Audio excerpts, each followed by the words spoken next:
नमस्कार दोस्तों, मैं राम भारद्वाज आपका स्वागत करता हूं आपकी शानदार जानदार जबरदस्त मूल विधि कक्षा में, जहां पर अब हम बीएनएस को समाप्त करने की ओर ही अग्रसर हो रहे हैं। आज और कल यानी कि कल अंतिम कक्षा बीएनएस से रिलेटेड होने वाली है। उसके बाद हम लोग इम्पोर्टेंट जो केसेस हैं उनकी एक कक्षा लगाएंगे। थोड़ी सी बड़ी होंगी पर कोई दिक्कत वाली बात नहीं है। यानी परसों एक इम्पोर्टेंट क्लास लगाई जाएगी आपकी, और देन आपकी 2 से 3 कक्षाओं में बीएनएसएस को पूरा किया जाएगा, थोड़ी लंबी लंबी क्लास लगा करके। उसका प्रमुख कारण ये भी है कि आप पर भी मानसिक दबाव ना पड़े। और आप पूछ रहे हैं तो बीएनएसएस में ऐसा नहीं है पूरा का पूरा एक्ट पढ़ना है, उसकी कुछ कुछ मुख्य धाराओं को हमको देख लेना है, दैट्स ऑल। बाकी टेंशन लेने की कोई भी जरूरत आपको नहीं है, ठीक है। जैसा मैंने आपसे वादा किया था कि आज एक अच्छी खासी लंबी क्लास चलेगी आपकी, और प्रयास रहेगा कि कल की जो कमी हो गई है वो क्षतिपूर्ति आपकी हो जाए, ठीक है। अभी कोई भी किसी भी तरह का डाउट आपसे, हाँ, आप ना पूछें, क्योंकि जो फॉर्म से रिलेटेड है वगैरह है उसको आप डाउट ग्रुप में डाल सकते हैं, वहाँ देखा जा सकता है। हाँ सर, कुछ समझ में नहीं आता क्योंकि आपका ध्यान नहीं रहता है। हाँ ठीक है। तो आपका स्वागत, आपका वंदन, आपका अभिनंदन। एक बार मुझे बता दीजिए कि क्लास जो है वो चालू कर दी जाए, क्योंकि कल बहुत भयंकर बारिश हो रही थी। तो उसी भयंकर बारिश के कारण क्या स्थिति बनी हुई थी, जो इंटरनेट की स्थिति थी वो बहुत बुरी तरह से बाधित हो गई थी। वैसे मैंने कोशिश किया था कि 4:15 बजे तक भी मैं जारी रख दूं, पर कोई बात नहीं। ठीक है, आज अब जहां से आज शुरू करने जा रहे हैं वो है सेक्शन 189। कौन सा है? सेक्शन 189 है।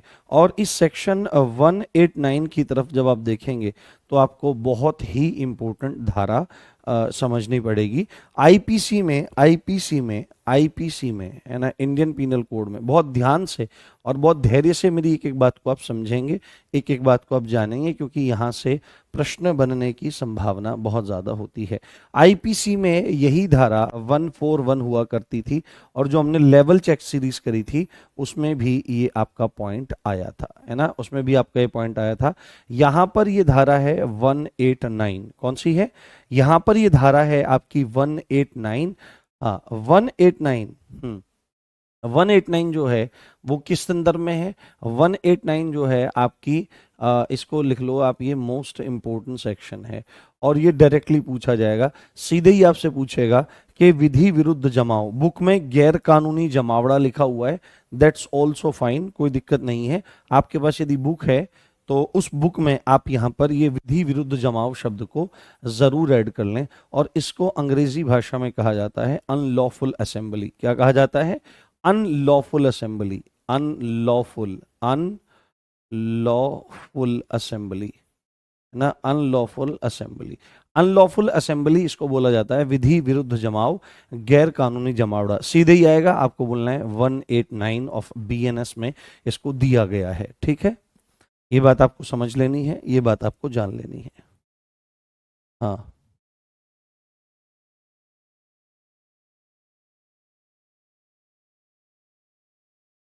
हाँ ठीक है। तो अनलॉफुल असेंबली। अब नेक्स्ट पहला इंपॉर्टेंट क्वेश्चन आपसे क्या बनेगा? पहला इंपॉर्टेंट क्वेश्चन बनेगा अनलॉफुल असेंबली, विधि विरुद्ध जमाव या गैर कानूनी जमावड़ा कौन सी धारा में है? तो आपको बोलना पड़ेगा 189 में। ये फर्स्ट क्वेश्चन आपका बन जाएगा।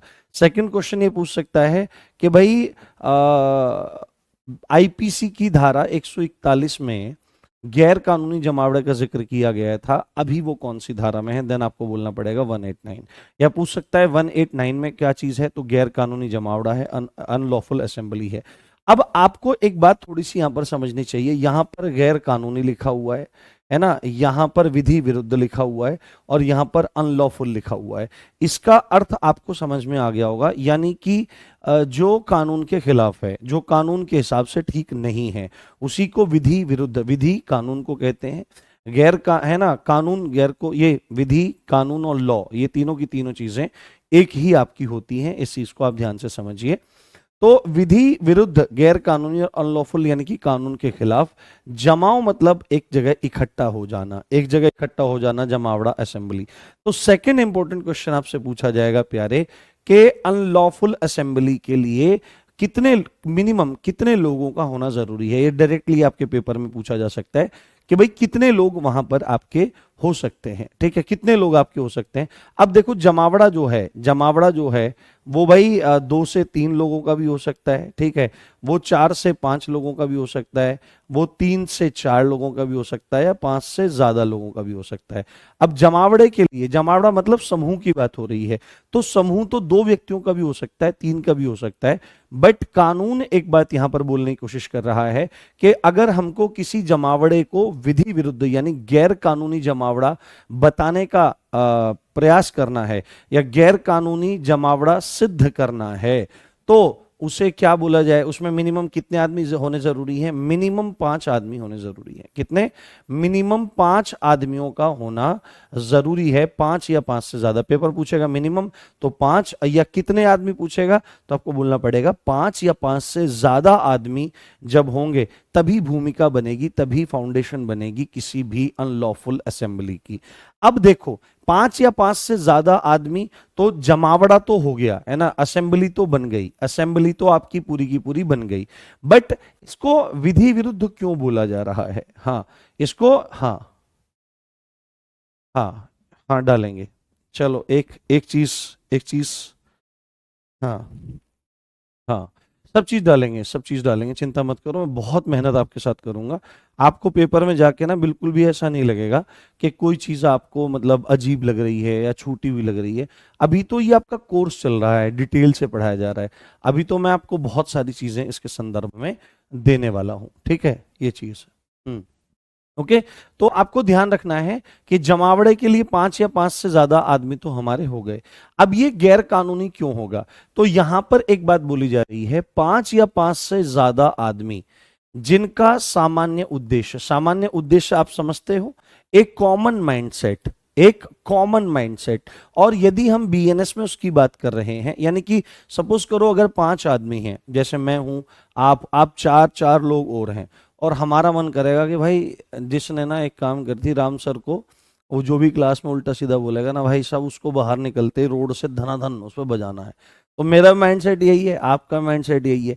तो हमारा कैसा है? क्रिमिनल माइंडसेट है, और हम किसी एक पॉइंट पर सहमत हुए हैं। तो जिस पॉइंट पर हम सहमत हुए हैं वही हमारी कॉमन इंटेंशन है, वही हमारा सामान्य उद्देश्य है। ये चीज आप बहुत अच्छे से ध्यान रखेंगे।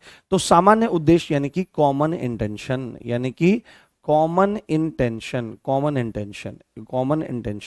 यानी 5 या 5 से ज्यादा आदमी मिलकर जब अपनी कॉमन इंटेंशन को पूरा करने के लिए काम करते हैं, और वो कॉमन इंटेंशन किस तरह की होगी कि वो जमावड़ा गैर कानूनी कहलाएगा। तो पॉइंट नंबर 1 क्या कहता है कि केंद्र या राज्य सरकार, यानी कि स्टेट गवर्नमेंट हो या सेंट्रल गवर्नमेंट हो, या राज्य के विधानमंडल है ना, या राज्य के विधानमंडल या ड्यूटी करते पब्लिक सर्वेंट को आपराधिक बल के प्रदर्शन से डराना। यानी कि जब 5 या 5 से ज्यादा आदमी एक ऐसी क्रिमिनल इंटेंशन लेकर के आगे बढ़ रहे हैं या इकट्ठा हो रहे हैं, जो कॉमन इंटेंशन क्या है कि केंद्र सरकार को या राज्य सरकार को क्रिमिनल फोर्स का यूज करते हुए डराया जाए, या राज्य के विधानमंडल को आपका क्रिमिनल फोर्स को यूज करते हुए डराया जाए, या ड्यूटी कर रहे सरकारी कर्मचारी यानी कि पब्लिक सर्वेंट को उसके काम करते हुए डराया जाए। तो अगर ये इंटेंशन है और 5 या 5 से ज्यादा आदमी मिलकर इसको कर रहे हैं,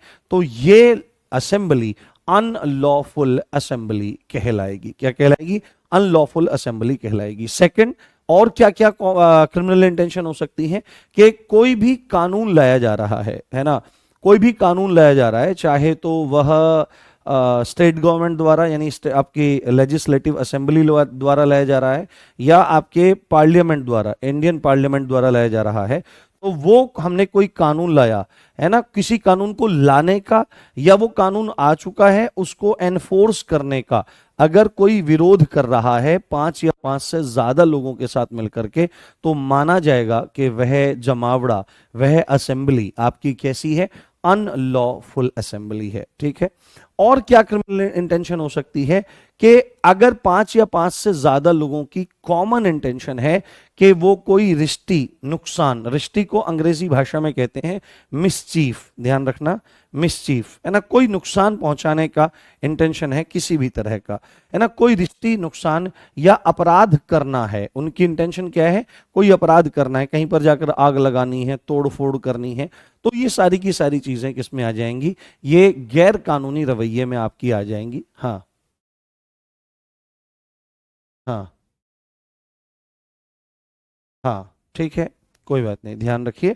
तो कोई रिश्ती नुकसान या अपराध करना है, और लास्ट पॉइंट आपका क्या है, लास्ट पॉइंट आपका क्या है, किसी की संपत्ति पर कब्जा करना या उसके अधिकारों से उसे वंचित करना। ठीक है, अगर 5 या 5 से ज्यादा लोगों के जमावड़े की कॉमन इंटेंशन ये है कि किसी की प्रॉपर्टी पर कब्जा कर लिया जाए या उसके राइट्स, उसके अधिकारों से उसे वंचित कर लिया जाए, तो माना जाएगा कि वह जमावड़ा, हाँ, वह जमावड़ा कैसा है, वह जमावड़ा, हाँ हाँ, वह जमावड़ा जो है वो कैसा कहलाएगा, आपका गैर कानूनी जमावड़ा कहलाएगा। और फाइनल, किसी को कोई कार्य करने को मजबूर करना, यानी 5 या 5 से ज्यादा आदमी मिलकर जब एक ऐसी, हाँ, जब एक ऐसी इंटेंशन लेकर चलते हैं कि किसी को किसी काम को करने के लिए मजबूर किया जाए, विवश किया जाए, जिसके लिए वह बाउंड नहीं है, तो ये भी चीज आपकी क्या कहलाएगी, गैर कानूनी जमावड़े में कहलाएगी। आई थिंक आपको अनलॉफुल असेंबली बिल्कुल अच्छे से क्लियर हो गई होगी, कोई दिक्कत, कोई समस्या, कोई परेशानी आपको नहीं आ रही होगी। हाँ हाँ।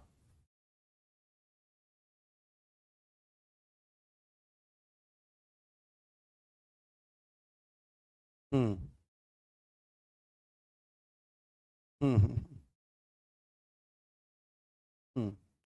कोई दिक्कत वाली बात नहीं है, कोई समस्या वाली बात नहीं, बताइए, समझ में आ गया, बताइए, समझ में आ गया।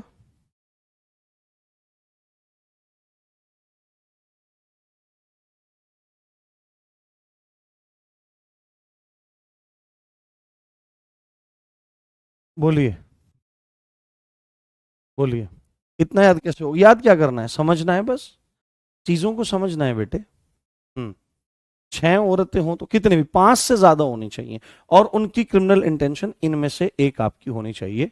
जमावड़ा बताए तो है, जमावड़ा असेंबली, यही तो सर, एक एक शब्द में आपको बता रहा हूं, आपका ध्यान किधर है।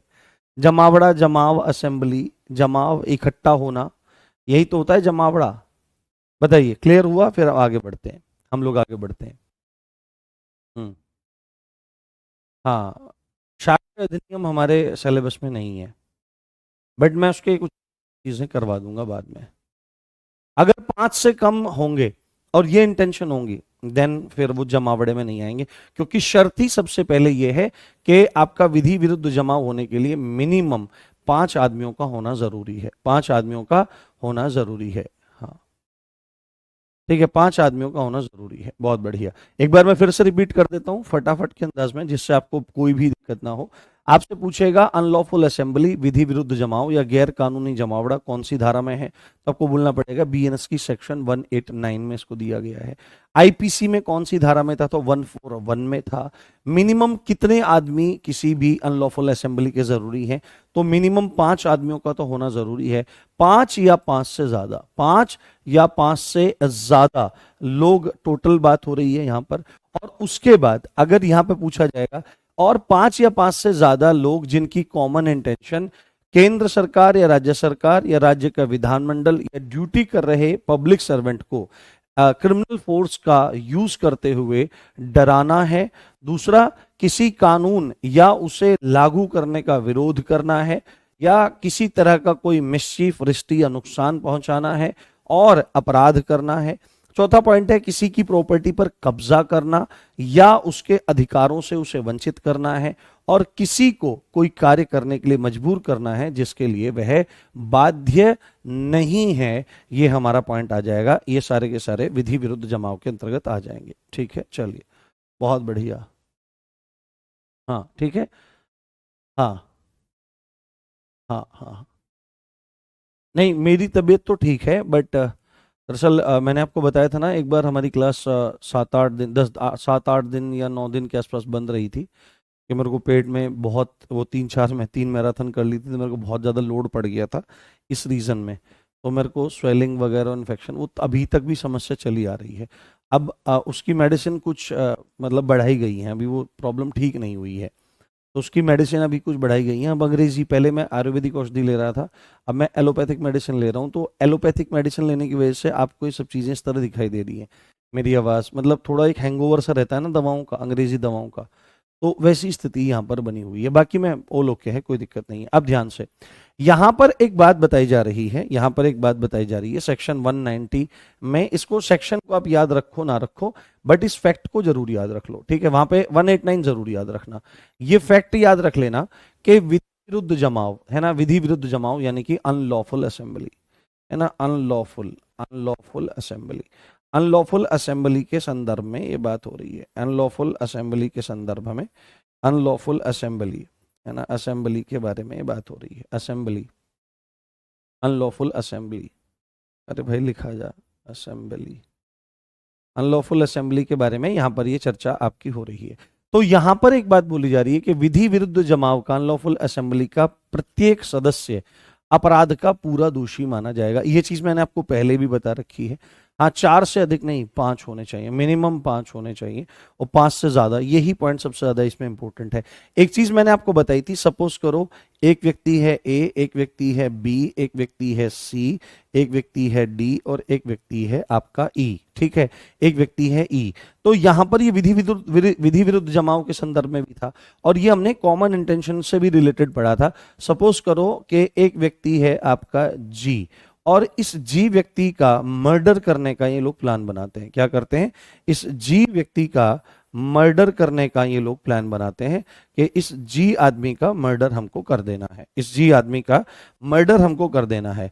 तो इन ये पांचों के पांचों सहमत हो गए हैं। इसने भी कहा ओके, इसने भी कहा ओके, इसने भी कहा ओके, इसने भी कहा ओके, और इसने भी कहा ओके। कोई भी अपराध करने जा रहे हैं तो ये 5 लोग मिल गए, तो विधि विरुद्ध जमावड़ा भी हो गया है, और इनका कॉमन इंटेंशन है इसको मारना। अब सपोज करो इसने कहा, ए ने कहा कि भाई मैं इसके हाथ पकड़ लूंगा, ए ने कहा कि मैं इसके हाथ पकड़ लूंगा, बी ने कहा कि भाई मैं इसके पैर पकड़ लूंगा, ठीक है, सी ने कहा कि मैं गाड़ी स्टार्ट करके तैयार रखूंगा, है ना, गाड़ी स्टार्ट करके तैयार रखूंगा, डी ने कहा यहां पर कि मैं देखता रहूंगा कि कोई आ रहा है कि नहीं, मैं देखता रहूंगा कि कोई आ रहा है कि नहीं, और ई कह रहा है कि मैं इसका गला काटूंगा, ई कह रहा है कि मैं इसका गला काटूंगा, ठीक है, गला काटूंगा। अब यहां पर ये पूरा का पूरा एक्ट हो जाता है और जी मारा जाता है। ऐसे में अब इनकी क्रिमिनल इंटेंशन क्या है? इस आदमी को समाप्त करना। पर अब यहां पर सपोज करो पांचों के पांचों पकड़े जाते हैं, तो पांचों के पांचों पकड़े जाते हैं, मेन विक्टिम तो, या मेन जो आपका विक्टिम है वो तो ई हो गया, अपराधी जो है आरोपी है वो ई हो गया। तो ई की तो मतलब गुंजाइश ही खत्म हो गई, उसको तो जो सजा मिलनी है हत्या करने की वो कौन सी है? वो मृत्युदंड है और आजीवन कारावास है, तो वो तो मिलनी मिलनी है। अब यहां पर अगर एक कहने लगा कि सर जज साहब मैंने तो हाथ पकड़ रखे थे, वो कहने लगा कि जी मैंने तो पैर पकड़ रखे थे, तो इनको छूट मिलेगी? बिल्कुल नहीं मिलेगी। क्यों? क्योंकि कॉमन इंटेंशन है। क्या है? क्योंकि मर्डर करना इन सबकी कॉमन इंटेंशन है, मर्डर करना इन सबकी कॉमन इंटेंशन है, सामान्य आशय है। और सामान्य आशय जब किसी भी ग्रुप का होता है तो उस ग्रुप का हर एक सदस्य अपराध का पूरा दोषी माना जाता है। ये सी कहने लगा साहब मैं तो गाड़ी लेके खड़ा हुआ था, ठीक है। उसके बाद हमारा डी कहता है मैं तो जी देख रहा था। तो ये बचेंगे नहीं, चाहे इन्होंने छोटा अपराध किया है बड़ा अपराध किया है, पर सबकी एक कॉमन इंटेंशन थी। उस कॉमन इंटेंशन को आगे बढ़ाने के लिए, अग्रसर करने के लिए क्या चीजें हो रही थी, काम हो रहा था। तो आपको ध्यान रखना है, विधि विरुद्ध जमाव का प्रत्येक सदस्य अपराध का पूरा दोषी माना जाएगा। सपोज करो आप 5 जने इकट्ठे होकर के सड़क पे गए और पांचों की इंटेंशन है कि सड़क रोक करके हम उस पे, सड़क पे खड़े होकर के गाड़ियों को रोककर पत्थर बरसाएंगे। तो ऐसे में 4 जनों ने वो काम किया, आप खड़े रह गए, आपका इंसान जाग गया। और पुलिस, अगर एक ही परिवार के नहीं, कहीं के भी हो सकते हैं भाई, कहीं के भी हो सकते हैं, 5 जने एक ही परिवार के तो नहीं बताया गया ना। तो अगर आप खड़े रह गए, आपका इंसान जाग गया और पांचों को पुलिस उठा करके ले जाती है, तो 4 में तो लठ बजेगा ही। आप ये मत सोचना आप में नहीं बजेगा, आप बोलोगे सर मैंने तो कुछ किया ही नहीं है। तो वो कहेंगे तुम खड़े क्यों थे वहां पर, कि सर मैं इनके साथ गया था। तो इनके साथ गया था यानी कि आपकी इंटेंशन तो सेम थी ना। तो जब इंटेंशन सेम होती है तब कोई काम करे या ना करे, वो पर्टिकुलर काम करे ना करे, अपराध का पूरा दोषी उसको माना जाता है। ये सेक्शन 190 बोल रहा है। सेक्शन याद करने की जरूरत नहीं है। यहां पर क्या चीज है, यहां पर आपके फैक्ट पूछा जाएगा कि विधि विरुद्ध जमाव का प्रत्येक सदस्य आपका क्या होता है, अपराध का पूरा दोषी माना जाता है। Is that clear? बताइए मुझे एक बार। कोई जल्दबाजी नहीं, क्लास जब तक चलेगी चलती रहेगी। हम्म हाँ, एनटीपीसी में 2 क्वेश्चन अपने नोट से थे, बिल्कुल। हम्म हाँ, गुरुजी रोम रोम, ये रोम रोम क्या होता है भाई? राम राम होता है। तुम भी पता नहीं क्या क्या बोलते रहते हो मेरे भाई। हम्म चलिए, बहुत बढ़िया, शानदार, जबरदस्त। हम्म बताइए, क्लियर करिए। Is that clear? बात समझ में आ रही है? कोई दिक्कत तो नहीं है? हाँ हाँ, कोई दिक्कत नहीं है निकिता बच्चे, कोई इशू नहीं है। ठीक है, आगे चलते हैं। ले भाई, the most most most important point है। और मैं एक चीज ये भी बोलना चाहूंगा कि जो सबसे पहले वाला लॉट था बुक का, देखो जैसे एक दो बच्चे हैं जो, ये वाली बुक थी हमारी मूल विधि वाली, जो सबसे पहला लॉट आया था, जो आपने सबसे पहले ऑर्डर करी थी, उसमें ना कुछ थोड़ी थोड़ी गलतियां रह गई थी। जिसमें एक गलती बलवा और दंगा की है, एक गलती आपकी किसकी है, डकैती और लूट की धाराओं की है, वो इंटरचेंज हो रही हैं। और कुछ धाराएं बीएनएस में छूटी हुई थी। तो उसके लिए मैं क्षमा चाहता हूं, क्योंकि बहुत ज़्यादा लोड था और पूरा क्रम था, है ना, मैंने हमारी तरफ से पूरा काम किया गया, पता नहीं वो किस चरण में क्या गलती हुई और वो एकदम से ध्यान से चूक गई, क्योंकि बहुत बड़े बड़े प्रोजेक्ट होते हैं। अब देखो कितने बच्चे बुक्स डिमांड करते हैं, पता नहीं कितने बच्चों को चाहिए होती हैं चीज़ें। तो उसमें वो गलतियां छूट गई, और क्योंकि रेस्पॉन्सिबल मैं हूं उस चीज का, तो इसका मतलब भार भी मुझी पर है। तो मैं उस गलती को मैंने नेक्स्ट जो एडिशन आया है उसमें उन गलतियों को सुधरवाया भी है, कुछ धाराओं को ऐड भी करवाया है।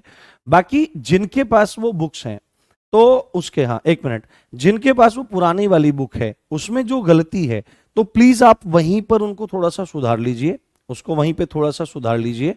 और जो नई धाराएं ऐड करी गई हैं उनके एक दो पन्ने, ज्यादा नहीं, उनके एक दो पन्ने की पीडीएफ बनवा करके मैं इसी वाले कोर्स में डलवा दूंगा, और उसकी जानकारी भी मैं आपको दे दूंगा। तो थोड़ा सा उसमें आप करेंगे तो ऐसा हो जाएगा, क्योंकि बैकएंड से कई बार चीजें हो जाती हैं। ठीक है, चलिए आगे बढ़ते हैं। अब आपको सबसे ज्यादा इंपॉर्टेंट पॉइंट मैं बताता हूं, सबसे ज्यादा इंपॉर्टेंट पॉइंट समझाने का मैं प्रयास करता हूं। ध्यान से देखिएगा और ध्यान से समझिएगा, क्योंकि अगर आपने इसको ध्यान से देखा और समझा नहीं है, देखो जैसे हमने क्या चीज समझा था, एक हमने पॉइंट पढ़ा था व्यपहरण, क्या पढ़ा था, व्यपहरण। और एक पॉइंट हम लोगों ने पढ़ा था अपहरण, क्या पढ़ा था, अपहरण पढ़ा था। अमूमन हम क्या बोलते हैं डेली लाइफ में, यहां पर अपहरण को हम किडनैपिंग बोलते थे, किडनैप करना बोलते थे। बट यहां पर कानून में उसके लिए एबडक्शन शब्द था, और व्यपहरण के लिए जो शब्द था वो किडनैपिंग था। ठीक है, किडनैपिंग, किडनैपिंग है ना, किडनैपिंग, हाँ किडनैप, है ना, किडनैप, किडनैपिंग, हाँ किडनैपिंग। तो किडनैपिंग शब्द था। ऐसे ही स्थिति हमारी बिल्कुल कहां पर है, ऐसी ही स्थिति हमारी यहां पर है। एक शब्द होता है बलवा, ठीक है, एक शब्द होता है बलवा, है ना, बलवा। और एक शब्द होता है दंगा, ठीक है, एक शब्द होता है दंगा। अमूमन आम भाषा में जो दंगा होता है इसके लिए शब्द यूज किया जाता है राइट, है ना, राइट्स हो गए, ठीक है, ये शब्द यूज किया जाता है। परंतु ये ठीक भी है, और ये राइट्स क्या होते हैं एक्चुअली में, राइट्स होते हैं सांप्रदायिक दंगे, है ना, सांप्रदायिक दंगे, हिंदू मुस्लिम वगैरह टाइप के जो दंगे होते हैं, सांप्रदायिक दंगा इस संदर्भ में होता है जिसमें कम्युनिटी के बीच में एक तरह से स्थिति हो जाती है ना। हाँ हाँ, जिसकी बुक में है वो थोड़ा ठीक करेगा, मैं भी करवाऊंगा। हम्म हाँ, एक सेकेंड, सबके क्वेश्चन का आंसर देंगे बेटे, आज पढ़ाने पर ज्यादा गौर है, कमेंट्स पर ज्यादा नहीं है, समझाने पर ज्यादा जोर है। हाँ, तो ये सांप्रदायिक दंगा है, ये आप आम भाषा में इसको कह सकते हो, बट यहां पर आपको ध्यान रखना है ये बलवे के लिए शब्द प्रयोग किया जाता है, ठीक है, बलवे के लिए शब्द प्रयोग किया जाता है। दंगे के लिए जो शब्द प्रयोग होता है, दंगे के लिए जो शब्द प्रयोग होता है उसको एफरे कहा जाता है। क्या कहते हैं? एफरे कहा जाता है। कानूनी भाषा में दंगा है एफरे और बलवा होता है राइट। जो दंगे, जिनको आप दंगा कहते हो ना कि दंगे भड़क गए हैं, एक्चुअली में वो बलवे भड़क जाते हैं। हाँ हाँ, एक्चुअली में क्या है, हाँ हाँ समझिए। देखो अगर देखो आप सब लोग सब इंस्पेक्टर बनने जा रहे हो, आप लोग दरोगा बनने जा रहे हो, तो हाँ, तो स्थिति ये है कि आप अपने आप को जितना ज्यादा मेच्योर बनाने का प्रयास करोगे उतना ज्यादा आपको मतलब अच्छा लगेगा। और ना इन छोटी छोटी चीजों को ना मतलब आप ऐसे लेके मत बैठा करो कि भाई जैसे आपकी बुक में तो गलतियां हो गई ये वाली। तो ऐसा कोई भी पब्लिकेशन नहीं है जहां पर छोटी मोटी गलतियां ना होती हों। हर बुक में गलतियां हो जाती है, क्योंकि बुक बनाना एक बहुत बड़ा प्रोजेक्ट होता है। मैंने अपनी तरफ से बनाया, लिखा, फिर वो आगे टाइप होने गया, टाइप होने के बाद वो सेटिंग होने गया, देन उसमें कलर्स आए, देन वो प्रिंट हुआ, प्रिंट होने के बाद वो चीजें सेट करी गई, है ना। तो किताबों में गलतियां हो जाती हैं, उसमें मतलब ज्यादा टेंशन नहीं लेना है, उनको सुधार करने पर ध्यान देना चाहिए। हमारी सबसे बड़ी प्रॉब्लम ये होती है कि लाइफ में, यहाँ नहीं, लाइफ में कहीं भी गलतियां होती हैं, किसी भी शख्स की गलतियां होती हैं, तो हम बस गलतियों को पकड़ के बैठे रहते हैं, ना कि उनके सॉल्यूशन की तरफ दौड़ते हैं। हमेशा सॉल्यूशन की तरफ दौड़ना चाहिए, क्योंकि सॉल्यूशन ही हमको सुख देता है। तो आपको ध्यान रखना है, जो बलवा है इसको रॉइट कहा जाता है, दंगे को क्या कहा जाता है? दंगे को एफरे कहा जाता है। तो आपको ध्यान रखना है, सेक्शन 191 जो है वहां पर यदि दंगा वगैरह लिखा होगा तो दंगा वगैरह को हटा करके आपको क्या काम कर लेना है प्यारे, आपको क्या काम कर लेना है, वहां पर ये बलवा लिख लेना है, ठीक है। केवल बलवा वहां पर लिख लेना है। क्या लिख लेना है? केवल बलवा वहां पर आपको लिख लेना है। और बलवा जब आप वहां पर लिखेंगे तो अंग्रेजी में इसी को क्या लिखना है? इसी को लिखना है रॉइट्स। क्या लिखना है? रॉइट लिखना है इसको। क्या लिखना है? रॉइट आपको इसको लिखना है। अब देखो बलवे को, और धारा, धारा कौन सी है? धारा मोस्ट इंपोर्टेंट है बेटे, पूछी जाएगी, इसको याद रख लेना है। जो जो धाराएं मैं आपको बता रहा हूं, जब एग्जाम टाइम आएगा तो इनका कंपाइलेशन भी मैं आपको दूंगा, ठीक है। मैं, हाँ हाँ हाँ हाँ, ठीक है, कोई दिक्कत वाली बात नहीं है। हम्म, हाँ ठीक है, मैं देखता हूं उसको। तो इसको याद रख लेना है आपको। क्या कर लेना है? याद रख लेना है, याद रख लेना है आपको, याद रख लेना है बहुत अच्छे से कि धारा 191 का पार्ट 1 है बलवा। तो बलवा होता क्या है? तो बलवा होता क्या है? सबसे पहली तो एक यही पूछा जाएगा कि बलवा कौन सी धारा में है, तो आपको बोलना पड़ेगा बलवा 191 में है, ठीक है। अब यहीं पर सेम चीज पूछेगा कि बलवा के लिए मिनिमम कितने आदमी जरूरी हैं। बलवा के लिए मिनिमम कितने आदमी जरूरी, कितने आदमी जरूरी, मिनिमम, मिनिमम। तो आप एक चीज देखो, जो रॉइट होते हैं, बलवे होते हैं, दंगे होते हैं, तो दंगे नहीं मतलब सामान्य भाषा में, हाँ सामान्य भाषा में अगर आप इसको देखने का प्रयास करो तो आप देखते होंगे कि सांप्रदायिक दंगा कोई एक दो आदमी तो करता नहीं है, सैकड़ों की संख्या में लोग होते हैं, हजारों की संख्या में लोग होते हैं। 2013 में मुजफ्फरनगर दंगे हुए थे, जहां से मैं आपको पढ़ा रहा हूं, और सरकार के रिकॉर्ड में करीब 43 या 45 लोग ही अपनी जान से हाथ धो बैठे थे, पर आंकड़ा हजारों में था, हजारों में। क्योंकि हमारे यहाँ पर क्या था, आपका पोस्टमार्टम हाउस था, ऑटोप्सी हाउस था, तो उसमें सुबह से शाम तक लाशें आती थी। पहले तो क्या हुआ, पहले तो भर भर के हिंदुओं की लाशें आई, उसके बाद में जब हिंदू बहुत ज़्यादा आक्रामक हुए, बहुत ज़्यादा हमलावर हुए, पहले मुस्लिम हमलावर हुए थे, फिर हिंदू हमलावर हुए, तो हिंदू, हाँ हाँ, हिंदू जब हमलावर हुए फिर भर भर के मुस्लिमों की लाशें आने लगी, गांव के गांव खाली हो गए थे, ऐसी भयावह स्थितियां थी। तो आपको एक बात पता होनी चाहिए कि ऐसे अगर राइट्स होने हैं, बलवे होने हैं, तो कितने आदमी जरूरी हैं? तो आपको पता है 2-4 आदमी से काम नहीं चलेगा, मिनिमम 5 आदमी या 5 से ज्यादा आदमियों का होना जरूरी है। ठीक है, जो विधि विरुद्ध जमाव का है वही सेम कंडीशन है। तो विधि विरुद्ध जमाव, और इसकी परिभाषा भी अगर आपको ध्यान से देखनी है, क्या है कि विधि विरुद्ध जमाव द्वारा, तो जहां पर बलवे में शब्द यूज हो गया है अनलॉफुल असेंबली, विधि, हाँ बलवा क्या होता है वही चीज बताने का प्रयास कर रहा हूं मैं, आप थोड़ा सा ध्यान से देखिए। तो बलवा, बलवा क्या है? रॉइट्स, जो रॉइट्स होते हैं, सांप्रदायिक दंगे जिनको कह दिया जाता है ना, जिनको आप लगभग लगभग सांप्रदायिक दंगे कह देते हो, जिनको सांप्रदायिक दंगे के रूप में जाने जाते हो, कम्युनल राइट्स, कम्युनल राइट्स, जिनको कम्युनल राइट्स के नाम से आप जान जाते हो। तो दंगा वैसे शब्द कानूनी भाषा में अलग है, उसको एफरे कहा जाता है, और यहां पर आपके सांप्रदायिक दंगों से हैं। तो विधि विरुद्ध जमाव, तो विधि विरुद्ध जमाव आते ही आपके दिमाग में तुरंत एकदम पॉइंट आना चाहिए कि 5 या 5 से ज्यादा आदमी, ठीक है, या विधि विरुद्ध जमाव द्वारा या उसके किसी सदस्य द्वारा।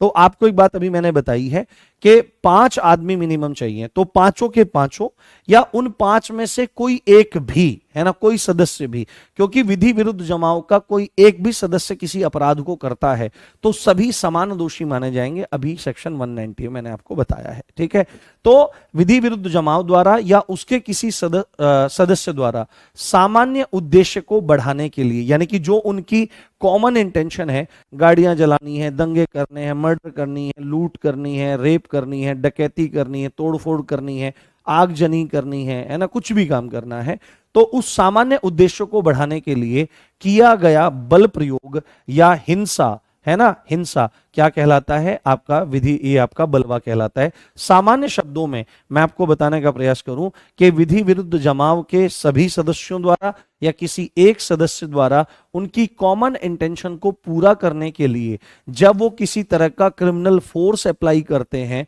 या किसी भी तरह की वायलेंस को जन्म देते हैं, तो ये घटना आपकी बलवा कहलाती है। यही घटना आपका रॉइट्स कहलाती है। इसमें क्या है कि हर एक व्यक्ति दोषी माना जाएगा क्योंकि विधि विरुद्ध जमाव है ना, अनलॉफुल असेंबली है। और इसके लिए मिनिमम कितने आदमी की जरूरत है? तो क्योंकि विधि विरुद्ध जमाव है तो 5 आदमियों का तो मिनिमम होना जरूरी है ही है। बोलो, क्लियर हुआ? समझ में आया बात? हाँ, समझ में आई बात? कोई दिक्कत, कोई समस्या तो नहीं है? अच्छे से देखिए, अच्छे से जानिए चीजों को, ये बहुत इंपॉर्टेंट धाराएं हैं। हाँ हाँ, 6 लोग अगर किसी को जान से मारने का प्लान बनाते हैं और अगले दिन उसे 5 लोग मार देते हैं तो क्या होगा? हाँ, तो 5 भी होंगे तो विधि विरुद्ध जमाव माना जाएगा।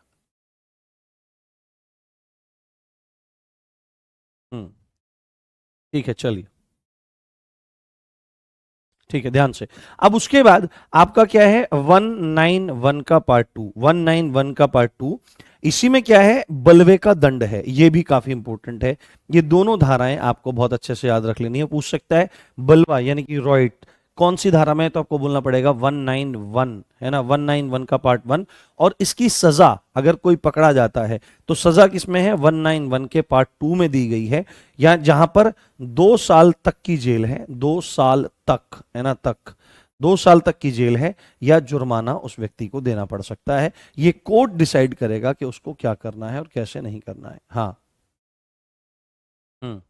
एबडक्शन क्या है, सब चीजें समझा रखी हैं बेटे, पिछली वाली क्लासेस में जाकर के आप उनको देख सकते हो। तो आपने बलवा पढ़ लिया, बलवा क्या होता है, कौन सी धारा में है, क्या होता है, ये मिनिमम कितने आदमी जरूरी हैं और इसकी सजा कितनी होती है। तो सजा भी आपसे पूछी जा सकती है। अगला, अगली धारा, अगली धारा 191, 191 का पार्ट 3, है ना, 191 पार्ट 1 आपके बलवे की परिभाषा है। 191 का पार्ट 2 उसका क्या है? 191 का पार्ट 2 आपका क्या है?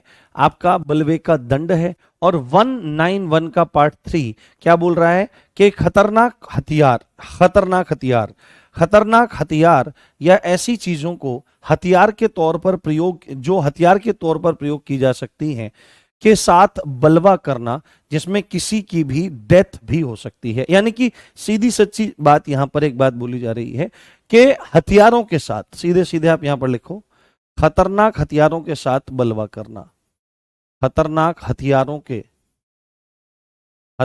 के साथ खतरनाक हथियारों के साथ बलवे को अंजाम देना। क्या करना?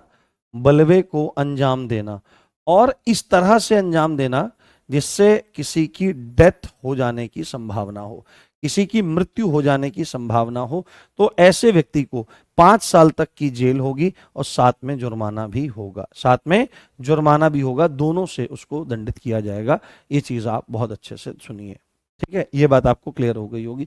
इसमें धारा को इतना ज्यादा याद रखना नॉट नेसेसरी। आप इसी चीज को समझिए कि खतरनाक हथियारों के साथ बलवा करना या ऐसे साधनों को यूज करते हुए बलवा करना जो खतरनाक हथियारों की तरह से यूज हो सकते हैं, ठीक है? और ऐसी स्थिति पैदा कर देना जिससे किसी की डेथ होने की पॉसिबिलिटीज बन जाए, तो 5 साल तक की जेल हो सकती है, साथ में जुर्माना भी उस व्यक्ति को देना पड़ सकता है, ठीक है? मोस्ट इंपोर्टेंट धारा रट लेनी है, एक एक धारा जो मैं आपको बता रहा हूं।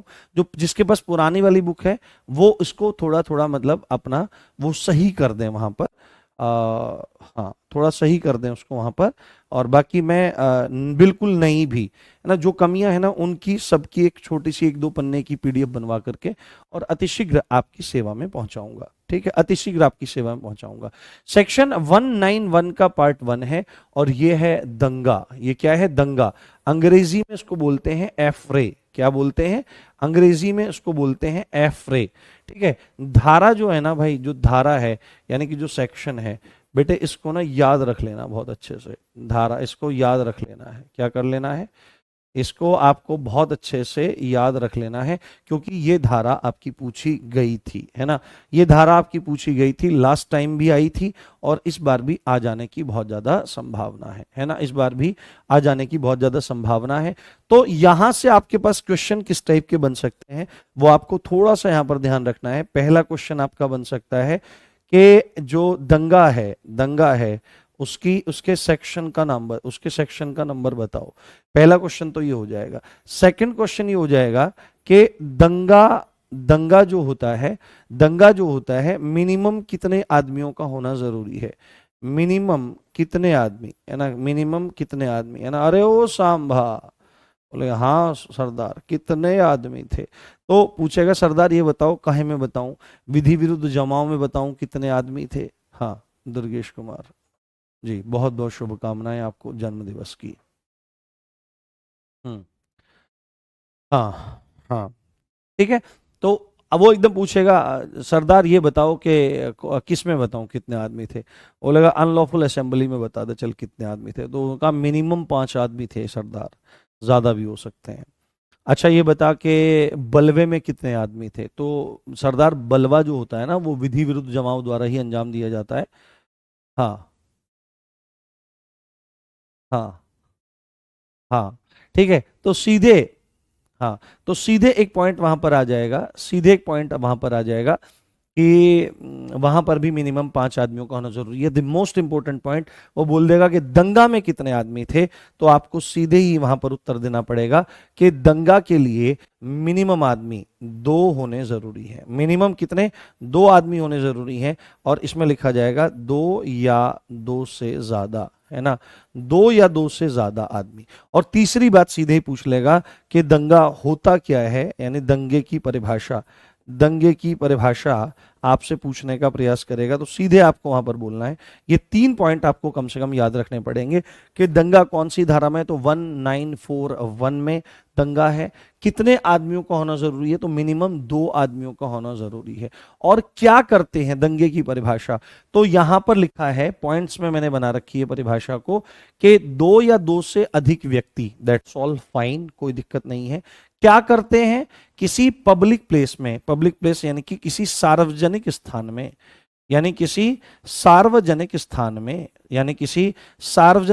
में, कैसे लड़कर, है ना? कैसे लड़कर क्या करते हैं? शांति में, जो पब्लिक ट्रैंक्विलिटी है, पब्लिक पीस है ना? पब्लिक पीस है, उसमें क्या डालते हैं? उसमें विघ्न डालते हैं, क्या करते हैं, विघ्न डालते हैं, उसमें बाधा डालते हैं, बाधा डालें तो माना जाएगा कि वो दंगा कर रहे हैं। सपोज करो क्या चीज हो रही है, सपोज करो, हाँ न्यू बुक में सही है, जो फर्स्ट एडिशन है उसमें थोड़ा सा इशू आया था, तो अगर उनके पास है तो वो चीजों को थोड़ा सा सही कर लेंगे। तो दो या दो से अधिक व्यक्ति क्या करते हैं, दो या दो से अधिक व्यक्ति जब पब्लिक प्लेस में लड़कर सार्वजनिक शांति, लोक शांति, है ना, सार्वजनिक शांति, लोक शांति, पब्लिक ट्रैंक्विलिटी को बाधित करते हैं, भंग करते हैं, उसमें विघ्न पहुंचाते हैं, तो ये एक्ट दंगा कहलाता है। सपोज करो आप रोड पर चल रहे हो और मैं भी रोड पर चल रहा हूं, और मेरी गाड़ी मतलब मेरी बाइक आगे है, आप पीछे हैं, तो आपने एकदम से क्या किया, एकदम से पीछे से टक्कर मारी। अब मेरी गाड़ी की बैक लाइट टूट गई, तो मैंने कहा भाई भैया तुमने क्या कर दिया, तो आप सॉरी बोलने के बजाय ऊपर से क्या बोले, भाई टोरा चलता है अपना, तो ज्यादा टेंशन मत ले, निकल ले। और मेरे को गुस्सा आ गया, मैं कहा, भाई तुम एक तो चोरी कर रहे हो, ऊपर से सीना चोरी कर रहे हो, तो इतने में ही तू मैं शुरू हो जाएगी, हो सकता है झगड़ा फसाद बढ़ जाए, है ना, गालियों पे बात उतर आए, बहुत बुरी स्थिति हो जाए। तो जब पूरी की पूरी भीड़ में दो आदमी कम से कम इस तरह से लड़ेंगे, तो एक जो शांति से का माहौल उस पूरे के पूरे रीजन में बना हुआ था वो आपने बाधित कर दिया। तो यहां पर सीधे सीधे बात है, जब आप लड़ते हैं और कहां पर, सार्वजनिक स्थान पर, और उससे पब्लिक पीस जो होती है वो बाधा में पड़ जाती है, समाप्त होती है या भंग होती है, तो माना जाएगा आपने और हमने मिलकर के दंगे को अंजाम किया। अब अच्छा, इसमें एक बात है, यहां पर यह क्यों नहीं कहा गया कि सार्वजनिक स्थान पर ही होना चाहिए, यहां पर प्राइवेट प्लेस पर क्यों नहीं लिखा गया, है ना, यहां पर प्राइवेट प्लेस क्यों नहीं लिखा गया, प्राइवेट प्लेस क्यों नहीं लिखा गया, उसका कारण यह है कि अगर यहां पर प्राइवेट प्लेस में चीज लिख दी जाती है ना, हाँ, अगर यहां वहां पर प्राइवेट प्लेस में चीज लिख दी जाती, तो हर रोज हर किसी के घर में, है ना, या कभी कभी पुलिस का आवागमन होता रहता, क्योंकि पति और पत्नी में कलह, राड और ये जिल्लम झट्टी चलती रहती है, तुमने ऐसा कर दिया, अरे तू तो है ही ऐसी, है ना, और पूरा शोर मचता रहता है और बहुत बुरा कलह भी मचता रहता है। तो इस आधार पर तो वो लड़ भी रहे हैं और पब्लिक डोम, है ना, और शांति को भी भंग कर रहे हैं, परंतु केवल एक शब्द पब्लिक प्लेस में, तो इसको बनाता है दंगा। तो आपको ध्यान रखना है कि 1941 दंगे की परिभाषा है, मिनिमम दो आदमियों की जरूरत है, और वो भी क्या काम करते हैं, किसी पब्लिक प्लेस में लड़कर क्या करते हैं, जो पब्लिक पीस है, ट्रैंक्विलिटी है, उसको बाधित करते हैं, भंग करते हैं, विघ्न पहुंचाते हैं, इसको दंगा कहा जाता है। बताइए समझ में आया कि नहीं? हाँ, हाँ, ठीक है, बताइए समझ में आया कि नहीं?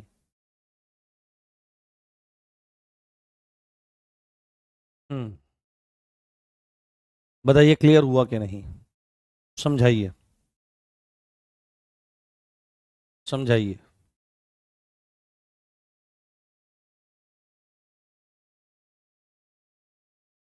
हाँ, दंगा में अगर किसी का मर्डर हो जाएगा तो फिर वो मर्डर की धारा लगेंगी। अब वो लगेगा ना, अगर दंगा कर रहे हैं, आपस में दो आदमी लड़ रहे हैं और एक ने एक दूसरे को मार दिया गया है, एक ने एक दूसरे को मार दिया, तो स्थिति क्या बनेगी, स्थिति आपकी सीधी सीधी वहां पर बनेगी कल्पेबल होमिसाइड की, सदोष मानव वध की, आपराधिक मानव वध की। हाँ, हाँ, 358 धाराएं हैं, आज हम 300 के आसपास तक टच कर जाएंगे, ठीक है, जितनी इंपॉर्टेंट धाराएं हैं, और कल फिर 300 से आगे जो 358 तक की धाराएं हैं उनको हम देंगे। हाँ, हंगामा है बुक में, हाँ, हंगामा, हंगामा भी लिख सकते हो, पर वहां पर उसको सही कर लो, ठीक है, वहां पर दंगा और एफरे लिख लो वहां पर, ठीक है, उसका मैं सुधार करवा दूंगा। हम्म, आईपीसी की धारा बताने की विशेष आवश्यकता नहीं है, इसको ध्यान से देखिए। चलिए आगे बढ़ते हैं।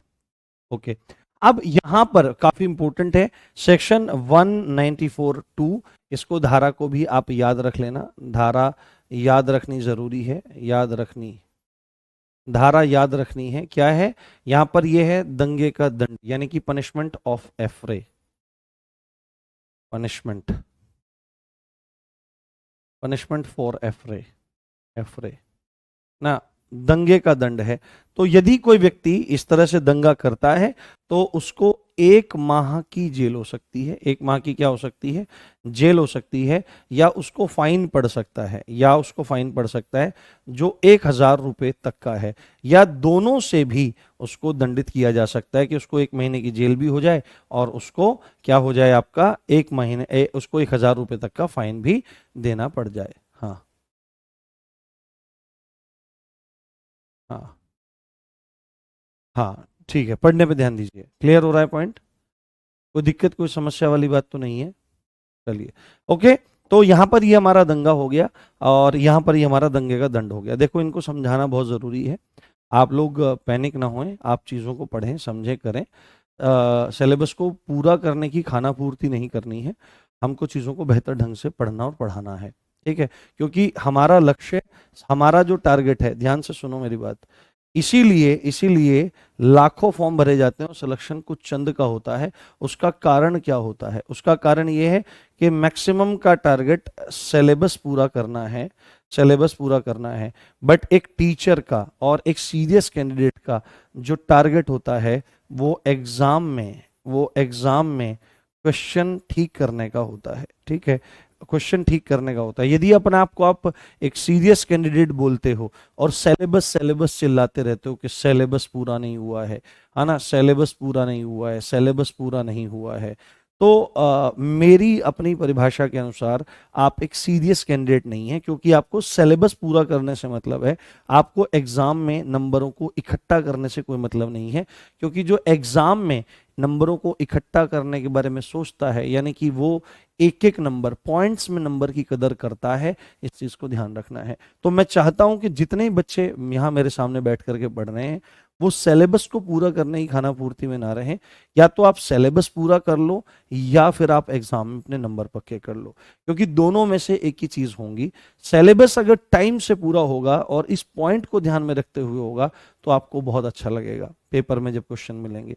और गुरुजनों की कृपा से ऐसी हुई आज तक बात हुई नहीं है कि मैंने चीज़ों को पढ़ाने का प्रयास किया हो और वहां से बच्चों को लाभ न हुआ हो। ठीक है, तो ये मेरी जिम्मेदारी है कि मूल विधि में क्वेश्चन कहाँ से और किस तरह से आपको करवाने हैं, फंसाने हैं, तो इस चीज़ को ध्यान रख। हाँ, यदि पति और पत्नी पब्लिक प्लेस पर लड़े, हाँ तो फिर ड्रामा हो जाएगा। हाँ, फिर हो जाएगा। हाँ, बताएंगे शिवम, कभी बताएंगे, कोई दिक्कत वाली बात नहीं है। ठीक है, अब यहां पर आपको ध्यान रखना है सेक्शन 197 डी या घ, बस इसको देख लो। मूल बात यहां पर क्या है, अब थोड़ा सा समझते जाना है आपको। अब कुछ कुछ चीजें समझते जाना है आपको, ज्यादा टेंशन और ज्यादा वो लेने की जरूरत नहीं है। जिन जिन धाराओं को याद करने के बारे में बताऊंगा, हाँ, याद करने के बारे में बताऊंगा, उन उन धाराओं की संख्या आपको याद रखनी है, बाकी चीजों पर आपको विशेष ध्यान नहीं देना है। अगर क्या होता है कि कोई व्यक्ति भारत की संप्रभुता, सॉवरेनिटी, एकता, है ना, यानी यूनिटी, अखंडता, इंटीग्रिटी, या सुरक्षा, यानी कि आपका क्या, सिक्योरिटी पर खतरा डालने वाली झूठी या भ्रामक जानकारी देता है या प्रकाशित करता है। और भारत में खूब चलती हैं चीजें। भारत में राजनीति का स्तर इतना गंदा हो चुका है। हाँ हाँ हाँ, सुधीर देखो, हाँ, कुछ बच्चे, जैसे ही मैं कुछ काम की बात बताने शुरू करता हूँ तो कुछ बच्चे आदेशात्मक भाव में बोलते हैं। जैसे सुधीर कुमार एक लड़का है, वो बोल रहा है आगे बढ़िए, आगे बढ़िए। तो अपने गुरुजनों को आदेश नहीं दिया जाता है। अगर आपको कोई बात रखनी भी होती है तो उसका तरीका होता है प्रार्थना के स्वरूप में। ये मेरे लिए भी लागू है। तो ऐसा ना सीखें, खाली मूल विधि ना सीखें, एक सामान्य मानवीय व्यवहार और शिष्टाचार के गुणों को भी हमको सीखना चाहिए, क्योंकि कल को आपको पब्लिक डीलिंग करनी है। और पब्लिक डीलिंग में जब आप अपने गुरुजनों के प्रति ही ऐसा व्यवहार करेंगे तो आप से क्या उम्मीद लगाई जा सकती है कि आपको जल्द वर्दी मिलेगी तो उस वर्दी के नशे में आप किसी सहायता जिसको चाहिए, जो मजबूर है, उससे आप कैसे ढंग से बात कर पाएंगे। तो be a human first, be a human first. Bharat की संप्रभुता, एकता और अखंडता या सुरक्षा को खतरे में डालने वाली कोई झूठी जानकारी चला रहा है या भ्रामक जानकारी देता है। आपने देखा होगा कि ये राजनीति का दौर है और इसमें आपका इंटरनेट या इंफॉर्मेशन वॉरफेयर चलता है, और इंफॉर्मेशनल वॉरफेयर के अंतर्गत आपकी जो पार्टीज हैं, एक पार्टी दूसरी पार्टी पर, दूसरी पार्टी पहली पार्टी पर, इस तरह की चीजें चलाती हैं। बाहर से जो एंटी नेशनल जो ताकतें हैं वो भी ये काम करती हैं और बहुत गलत गलत जानकारियां चलाती हैं। भारत की जनता या तो बहुत भोली है या बिल्कुल बेवकूफ है, या हाँ, या आपका क्या बात बोली जा रही है, या आप उसको कह सकते हो कि वो समझना नहीं चाहती और बहुत ज्यादा भावुक है। तो ऐसे में आपके भारत की संप्रभुता, एकता, अखंडता और सुरक्षा को प्रभावित करने वाली झूठी और भ्रामक खबरों को चलाया जा सकता है, उनको दिया जा सकता है या उनको पब्लिश किया जा सकता है। बट अगर कोई ऐसी जानकारियां या खबरों को चलाता है, हाँ हाँ, चलाता है, तो 3 साल तक की उस व्यक्ति को जेल हो सकती है, या फाइन उसको देना पड़ सकता है, या बोथ, उसको 3 साल तक की जेल या जुर्माना दोनों से दंडित किया जा सकता है। ये चीज आप बहुत अच्छे से ध्यान रखिए। हाँ हाँ, वो धारा दोनों पर लगेगी, दोनों का चालान होगा उसके अंतर्गत। अगली धारा, बहुत बढ़िया, बहुत बढ़िया, इंपॉर्टेंट धारा है, बहुत इंपॉर्टेंट धारा है, और इसको आप थोड़ा सा याद रखें, इसको आप थोड़ा सा याद रखें, क्योंकि ये परीक्षा की दृष्टि से बहुत ज्यादा जरूरी है। क्या? पीड़ित का उपचार न करने का दंड। यानी पीड़ित क्या है? पीड़ित मतलब यहां पर मरीज कह सकते हो आप, क्या कह सकते हो? पीड़ित का मतलब यहां पर पेशेंट के बारे में बोल सकते हो, मरीज के बारे में बात कर सकते हो, मरीज या रोगी के बारे में यहां पर बात कर सकते हो, मरीज या रोगी। आपने देखा होगा कि कई बार क्या होता है, ये सेक्शन 200 है, इसको थोड़ा सा याद रखना, धारा याद रख लेनी है। मैं अब लिख लेता हूं यहां पर, धारा याद रख लेनी है, धारा आपको याद रख लेनी है, ठीक है? क्या चीज है ये बात? तो आपने देखा होगा कि कई बार जब हम हॉस्पिटल्स में जाते हैं, है ना, आइदर आपका गवर्नमेंट हॉस्पिटल और आपका प्राइवेट हॉस्पिटल, ठीक है, तो उस गवर्नमेंट हॉस्पिटल का या उस प्राइवेट हॉस्पिटल का कोई ना कोई इंचार्ज जरूर होता है। तो जब आप उस प्राइवेट हॉस्पिटल में जाते हो तो कुछ भी कारण हो सकता है कि वह हॉस्पिटल या हॉस्पिटल स्टाफ आपको क्या कर दे, आपको ट्रीटमेंट देने से मना कर दे, ट्रीटमेंट देने से मना कर दे कि हम आपका इलाज नहीं करेंगे। तो ये सही है या गलत है, तो आपको सीधे सीधे याद रखना है, क्योंकि यहां पर दंड लिखा हुआ है। तो पीड़ित का उपचार न करना एक अपराध है, और इसको अपराध बनाती है बीएनएस की धारा 200, ठीक है? बीएनएस की धारा 200, यानी यदि आप किसी अस्पताल में पहुंचते हैं, चाहे वह सरकारी अस्पताल है या वह प्राइवेट अस्पताल है, वो आपको इलाज देने से, हाँ हाँ हाँ हाँ, ठीक है, नहीं नहीं, सब चीजें करवाई जा रही है मनोज, चिंता मत करो। मैं ऐसा व्यक्ति नहीं हूं जो चीजों को छुड़वा कर चलता है। आपको अब तक मेरी फितरत और मेरी आदत और मेरे कैरेक्टर का पता नहीं लगा है, तो अफसोस है, अफसोस है। ठीक है, तो पीड़ित का उपचार ना करने का दंड, तो आप अगर हॉस्पिटल में जाते हो, दे कांट डिनाई, है ना, वो मना नहीं कर सकते हैं आपको बिल्कुल भी। और अस्पताल, सुनिए, अस्पताल कैसा हो, अस्पताल सेंट्रल गवर्नमेंट का हो सकता है, स्टेट गवर्नमेंट का हो सकता है, या स्थानीय निकाय, नगर पालिका, पंचायत वगैरह से रिलेटेड हो सकता है, या किसी व्यक्ति का हो सकता है, क्योंकि प्राइवेट अस्पताल कैसा है, आपके किसी आदमी का हो सकता है। तो अगर कोई व्यक्ति, पीड़ित व्यक्ति का अगर कोई हॉस्पिटल, चाहे सरकारी या प्राइवेट, क्या करता है, क्या करता है कि पीड़ित व्यक्ति अगर कोई है और वह हॉस्पिटल जा रहा है, उसका इलाज करने से कोई भी सरकारी अस्पताल या प्राइवेट अस्पताल, जो केंद्र सरकार का हो सकता है, राज्य सरकार का हो सकता है, स्थानीय निकायों का हो सकता है, स्थानीय निकाय मीन्स लोकल बॉडीज का, लोकल बॉडीज का हो सकता है, लाइक आपका नगर पालिका टाइप, इस टाइप से चीजें हो सकती हैं, या किसी व्यक्ति का हो सकता है, यदि वह इलाज करने से मना कर देता है, तो गाज किस पर पड़ेगी, उसके भार साधक पर, इंचार्ज जो उस हॉस्पिटल का है, और उसको दंड क्या मिलेगा, 1 साल तक की उसको जेल हो सकती है, या फाइन भी उसको चुकाना पड़ सकता है, या बोथ, दोनों से उसको दंडित किया जा सकता है। हाँ, उसको दंडित किया जा सकता है। Is that clear? बात समझ में आई आपको? हाँ। हम्म, हाँ। हम्म हम्म, हाँ हाँ हाँ, मेरी इंस्टा आईडी ऑफिशियल राम 6134। हम्म ऑफिशियल राम भारद्वाज RWA, अब मैंने उसका थोड़ा नाम चेंज कर दिया है। हाँ ठीक है, बात समझ में आई, बताइए। हाँ, सत्येंद्र कुशवाहा, सर आपसे बढ़कर, हाँ बेटे बिल्कुल आपके होंगे क्वेश्चन, क्योंकि इतना टाइम जब लेकर के चीज़ें पढ़ाई जाती हैं, इतना कम क्यों होता है जुर्माना? नहीं होता है, बहुत अच्छा होता है, जेल भी तो साथ में है। हाँ। देखो काफ़ी सारे बच्चे, जब से वो कल परसों वाला केस हुआ है तो कमेंट सामने चलते रहते हैं, सैकड़ों हजारों बच्चे, सैकड़ों तो नहीं हजारों बच्चे देख रहे हैं। ऐसे में कुछ बच्चे क्या काम करते हैं, बहुत अशिष्ट भाषा का प्रयोग करते रहते हैं, बहुत उल्टा सीधा बोलते रहते हैं। तो आपको लगता होगा, हम्म आपको लगता होगा, हाँ हाँ, जैसे विवेक कुमार यादव है, ये बच्चा मतलब बोल रहा है बकवास मत कर और ये सब चीज़ है। तो मैं एक बात बताऊं कि मेरे को इन चीज़ों से बहुत ज़्यादा फर्क नहीं पड़ता है, फर्क ही नहीं पड़ता है मेरे को। आपको बोलना है बोलिए, मैं अपने धर्म में निष्ठित हूं कि मैं अपनी क्लास में किसी भी बच्चे को ब्लॉक नहीं करवाऊंगा। और क्योंकि ये इसलिए है क्योंकि मुझे पता है अगर आपने इस कोर्स को लिया है तो 600 700 800 रुपये खर्च करे होंगे, और आपकी भाषा का दर्शन करके इतना भी मुझे पता है कि ये पैसे कम से कम आपके तो नहीं हैं, कम से कम आपके तो नहीं है, आपके पिताजी की गाढ़ी कमाई के पैसे हैं जो उन्होंने आपको यहाँ का कोर्स खरीदने के लिए दिए हैं। और वो सोच रहे होंगे कि मेरा बेटा यूपीएसआई की तैयारी कर रहा है। तो मैं आपके उन पिता के चरणों का सम्मान कर रहा हूँ, उनकी मेहनत को मैं जानता हूँ कि 800 रुपये कैसे कमाए जाते हैं, मुझे पता है, क्योंकि मैं कमाने का प्रयास करता हूँ तो मुझे पता है 800 रुपये कैसे कमाए जाते हैं। इसलिए मैं किसी को ब्लॉक नहीं कराता। मैं अपना कार्य कर रहा हूँ, आप अपने कार्य करते रहिए, पर कल जब आपके पिता पूछेंगे, जैसे विवेक कुमार यादव जी हैं, कि बेटे क्यों ऐसा काम हो गया, तो फिर उनके पास बैठ कर के रोइएगा नहीं और उन्हें ये बात बताइएगा कि जब मास्टर जी बहुत गंभीरता से चीज़ों को पढ़ा रहे थे तब मैं मास्टर जी के साथ में गाली गलौज कर रहा था, या अपशब्दों का प्रयोग या आदेशात्मक रूप से बदतमीजी कर रहा था। तो आप अपने काम में लगे रहिए, मैं अपने काम में लगा रहूंगा।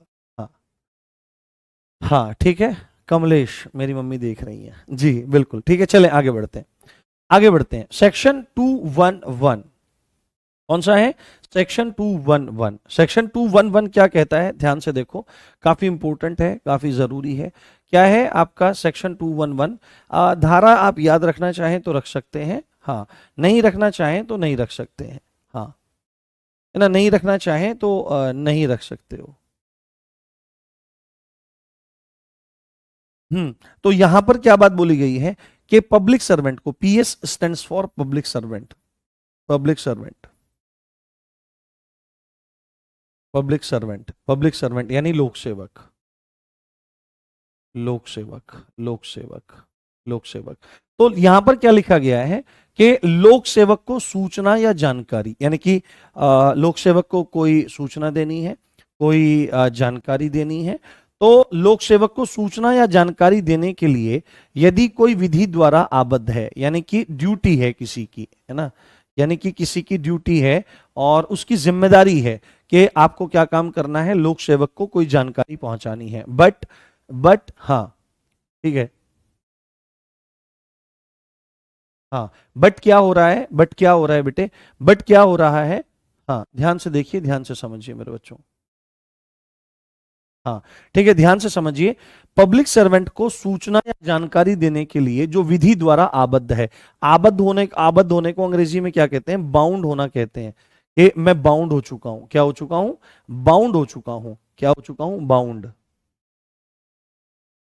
बाउंड हो चुका हूं, क्या, बाउंड हो चुका हूं, कि पब्लिक सर्वेंट को सूचना देने के लिए यदि कोई व्यक्ति कानूनी रूप से बाउंड है, बद्ध है, और वह जिम्मेदार आदमी ऐसी जानकारी को देने में चूक जाता है, गलती कर जाता है, गलती कर जाता है, गलती कर जाता है, तो इसको बीएनएस की धारा 211 के तहत अपराध माना जा रहा है। और इसका दंड 211 ए में दिया गया है, जिसमें 1 साल तक की जेल है, या फाइन उसको देना पड़ सकता है, या दोनों के दोनों से उसको दंडित किया जा सकता है। इसको आप थोड़ा सा ध्यान रखें। हाँ हाँ, इसको आप थोड़ा सा ध्यान रख सकते हैं, इसको आप थोड़ा सा जान सकते हैं, कोई दिक्कत कोई समस्या वाली बात नहीं है। हाँ, बताएंगे बेटा, सब बताएंगे, चिंता मत करो। हाँ, बहुत अच्छी बात है, बहुत अच्छी बात है। ठीक है, चलिए। तो ये आपकी 211 धारा है कि पुलिस को सूचना देना या जानकारी देने के लिए अगर कोई लीगली बाउंड है, ठीक है, बाउंड लीगली, बाउंड लीगली, ठीक है, बाउंड लीगली, इस संदर्भ में आपकी चीजें चली जाएंगी। तो और वो आदमी जानकारी देने में चूक करता है, गलती करता है, तो अपराध है, 1 साल तक की जेल हो सकती है, जुर्माना से उसको दंडित किया। बहुत जरूरी है, बहुत जरूरी है। जैसे जैसे जैसे जैसे क्या है, ये थोड़ा सा ध्यान रख लेना, इंपॉर्टेंट है सेक्शन, सेक्शन 212, 212, सेक्शन 212 बहुत ज्यादा जरूरी है। हाँ, सेक्शन 212, सेक्शन 212 बहुत जरूरी है, क्योंकि यहां पर है झूठी सूचना देना, झूठी सूचना देना, है ना, false information, false information, false information. जैसे जैसे हाँ, जैसे क्या हो सकता है, आपने देखा होगा 100 नंबर गाड़ी चलती है, कौन सी चलती है, 100 नंबर आपकी गाड़ी चलती है, 100 नंबर। हाँ, 100 नंबर की गाड़ी चलती है, फोन मारो, विद इन 5 to 10 मिनट्स आपके पास वो पहुंच जाते हैं। बट आपने कुछ कुछ वीडियोस ऐसे भी देखे होंगे, हाँ, आपने कुछ कुछ वीडियोस ऐसे देखे होंगे कि हेलो पुलिस वालों, हाँ भाई जी मेरे पास आ जाओ जल्दी से, मेरे तो दिक्कत हो रही है। तो भाई क्या दिक्कत हो रही है, तो भाई जी मारे मैंने अपने घर में बम देखा है, बम धरा है, बम। अच्छा भाई तेरे घर में बम धरा है, हाँ जी हाँ हाँ जल्दी। तो इतने में क्या हुआ कि बम धरा है, तो पुलिस आई, इतने में पुलिस आ रही थी, फिर फोन, अब जल्दी आ जाओ जी बम धरा है। तो अभी जब वहां पर पहुंचे, देखा क्या भाई साहब, वो तो वो तो भाई साहब नॉर्मल बात कर रहा था, वहां पे ऐसे खड़ा हुआ है पुलिस के वाले के सामने, ऐसे वहां पर ऐसे खड़ा हुआ है, आंखों को ऐसे कर रखा है, दीवान जी नमस्कार, आओ जी आओ, आ गए आप। हाँ भाई, क्या क्या मसला था, क्या मसला था। मैं जी बस कुछ नहीं, आपकी याद आई, आपको याद कर लिया भाई साहब, उसी को पहले तो ऐसे वालों को कूट दो, ऐसे वालों को 2 3 धर दो भाई। ठीक है। तो भाई यार मैं मतलब इतनी दूर से 10 किलोमीटर दूर से या 5 किलोमीटर दूर से गाड़ी दौड़ाता हुआ आ रहा हूं, और तुम मेरे को झूठी जानकारी दे रहे हो, फॉल्स इंफॉर्मेशन दे रहे हो। अब देख तेरा इलाज हम करते हैं, ठीक है। अब यहां पर क्या चीज है, हाँ, हाँ, यहां पर क्या चीज है 212 में, यहां पर क्या लिखा हुआ है, यदि कोई लोक सेवक को झूठी जानकारी देता है, लोक सेवक मींस पब्लिक सर्वेंट, और पब्लिक सर्वेंट के बारे में ये चीज आपको समझ में आ गई होगी कि सीधे सीधे सरकारी कर्मचारी से मतलब है, पब्लिक सर्वेंट, लोक सेवक, सरकारी कर्मचारी कौन है, सरकारी कर्मचारी के संदर्भ में यहां पर आपकी चर्चा हो रही है, सरकारी कर्मचारी के संदर्भ में। तो यदि कोई पब्लिक सर्वेंट को झूठी जानकारी देता है, झूठी जानकारी देता है, हाँ, झूठी जानकारी देता है, तो 6 महीने तक की जेल हो सकती है, और या 5,000 रुपए तक का जुर्माना हो सकता है। और ज्यादा ही तिगड़मबाजी अगर बढ़ा दी, तो कोर्ट क्या काम कर सकता है भाई, 5,000 रुपए तक का जुर्माना भी दे, तेरे को 6 महीने तक के लिए हम जेल में भी डालेंगे। तो सेक्शन 212 इज इंपॉर्टेंट, आपको ध्यान रखना है, बहुत अच्छे समझना है, झूठी जानकारी अगर देता है तो स्थितियां वहां पर बहुत अलग हो सकती हैं। क्लियर। चलिए, सेक्शन 212 अगर आप नोट करना चाहें तो नोट कर लीजिए, मैं थोड़ा सा पानी ले लेता हूँ जी। नहीं, हम मुजफ्फरनगर में मीटअप कर लेंगे, कोई दिक्कत वाले। हाँ।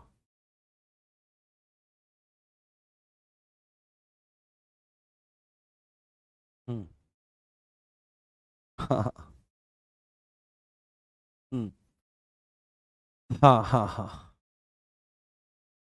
सर अब है 112 हो गई, हाँ, कोई दिक्कत नहीं, वो समझाने के तौर पर है। चलिए, भारतीय साक्ष्य अधिनियम एग्जाम टाइम पे करवा देंगे, कुछ मूल मूल मूल धाराएं उसकी, उसकी चिंता मत करिए आप। हाँ ठीक है, चलें आगे बढ़ते हैं, अगली धारा पे चलते हैं। अब आपको ध्यान रखना है, अब आपको यहां पर ध्यान रखना है, सेक्शन 221। देखो, ये सारी की सारी धाराएं आपकी परीक्षा के लिए जरूरी नहीं है, बट मैं चाह रहा हूं कि जब आप एक बार बीएनएस को पढ़ रहे हो, तो आपको ना मतलब एक मोटा मोटा आइडिया मिल जाए। हम्म। हाँ, आपको एक मोटा मोटा इसमें आइडिया मिल जाए, तो इसको थोड़ा सा देखना चाहिए। तो यहां पर सेक्शन 221 221 में क्या है कि लोक सेवक, सेवक means public servant, public servant के लोक कर्तव्यों के, क्या लिखा हुआ है, तिवहीन, हाँ, लोक कर्तव्यों में, लोक कर्तव्यों में, ये लिख लो यहां पर, इसको सही करते हैं, ये टाइपिंग मिस्टेक कुछ हो रहा है यहां पर, कोई दिक्कत वाली बात नहीं है। हम्म हम्म सीधे लिख लो यहां पर, ये कुछ एक्स्ट्रा ऐड हो गया है यहां पर। हाँ। हम्म तो क्या बात बोली जा रही है यहां पर कि यदि कोई व्यक्ति क्या काम कर रहा है किसी पब्लिक सर्वेंट के लोक कर्तव्यों में, लोक कर्तव्य क्या होते हैं, पब्लिक ड्यूटीज, जो ड्यूटीज उसको मिली है, जैसे अगर कोई हॉस्पिटल में डॉक्टर है तो वो उसका मतलब ट्रीटमेंट, मरीजों का ट्रीटमेंट करना ही उसकी, हाँ, उसी की क्या है, उसी की मतलब पब्लिक ड्यूटी है। पुलिस वाले की सिक्योरिटी करना, आर्मी वाले की, तमाम तरह की चीजें वहां पर आपके पास हैं। हम्म हाँ, ठीक है। तो लोक सेवक के लोक कर्तव्यों में बाधा डालकर, बाधा डालकर यदि उसके काम को प्रभावित करने का प्रयास किया जा रहा है जिससे कि उसका काम रुक जाए, या जानबूझकर बाधा पहुंचाता है, तो 3 महीने तक की उसको जेल हो सकती है, या 2500 रुपए तक का उसको फाइन देना पड़ सकता है, या दोनों से भी उसको दंडित किया जा सकता है। हाँ, दोनों से भी उसको दंडित किया जा सकता है। ठीक है। हम्म आज क्लास चलती रहेगी जब तक 300 के आसपास तक हम नहीं पहुंच जाते। हाँ, अगर आप देखो, कल मैंने वादा किया था ना, तो मैं अपने वादे को पूरा करूंगा।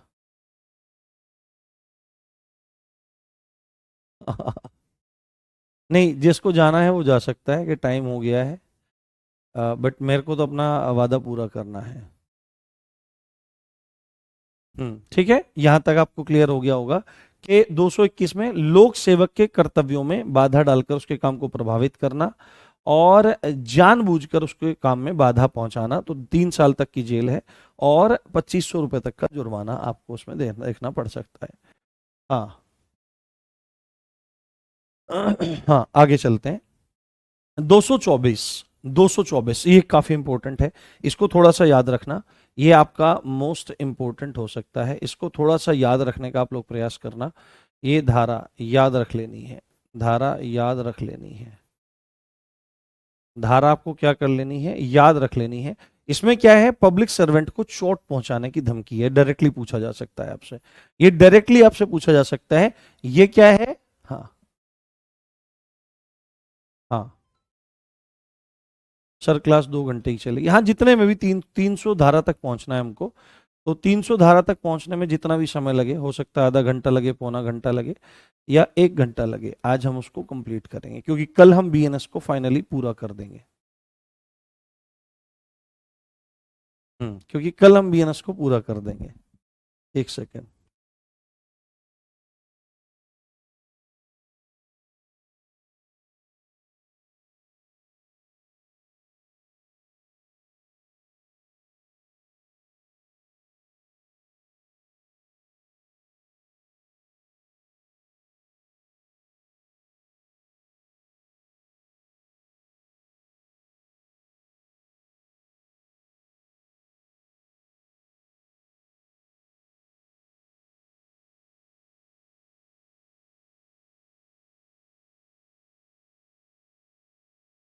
हम्म चलिए। चलिए चलिए, समझ में आ रही है बात, बस करो सर। हाँ, नहीं चलने दो ना, क्या दिक्कत है। हाँ, ये क्लास करानी जरूरी है बेटे। हाँ, सिर में दर्द हो रहा है, पैर ठंडे पानी में डाल के बैठ जाओ। हाँ, 211 की सजा, कोई बात नहीं, देख लेते हैं उसको, कोई दिक्कत नहीं है। हाँ, देख लेते हैं, कोई दिक्कत वाली बात नहीं है। कोई नहीं, परेशान मत होइए, उसको कंफर्म भी कर देंगे, कोई दिक्कत नहीं, सजाएं इतनी ज्यादा जरूरी नहीं है, इतनी डिटेल में सजाएं वैसे पूछी भी नहीं जाएंगी आपके। हाँ, चलिए। हाँ, देखो, अब पढ़ लो ना इसको, चीजों को कर लो बेटे, कोई दिक्कत वाली बात नहीं है। तो यहां पर अगर किसी को, पब्लिक सर्वेंट को चोट पहुंचाने की धमकी दी जा रही है, यानी कि अगर तुमने ये काम किया, ये दिक्कत करी आपने, तो हम आपको कहाँ पर जाएंगे, हम आपको ये कर देंगे, चोट पहुंचा देंगे, दरोगा जी आपको काट देंगे, मार देंगे, कुछ भी।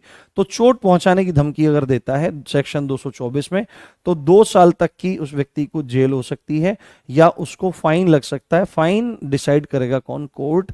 और दोनों से भी उस व्यक्ति को दंडित किया जा सकता है। ये काफी इंपॉर्टेंट धारा है, इसको आप बहुत अच्छे से ध्यान रखेंगे, ठीक है।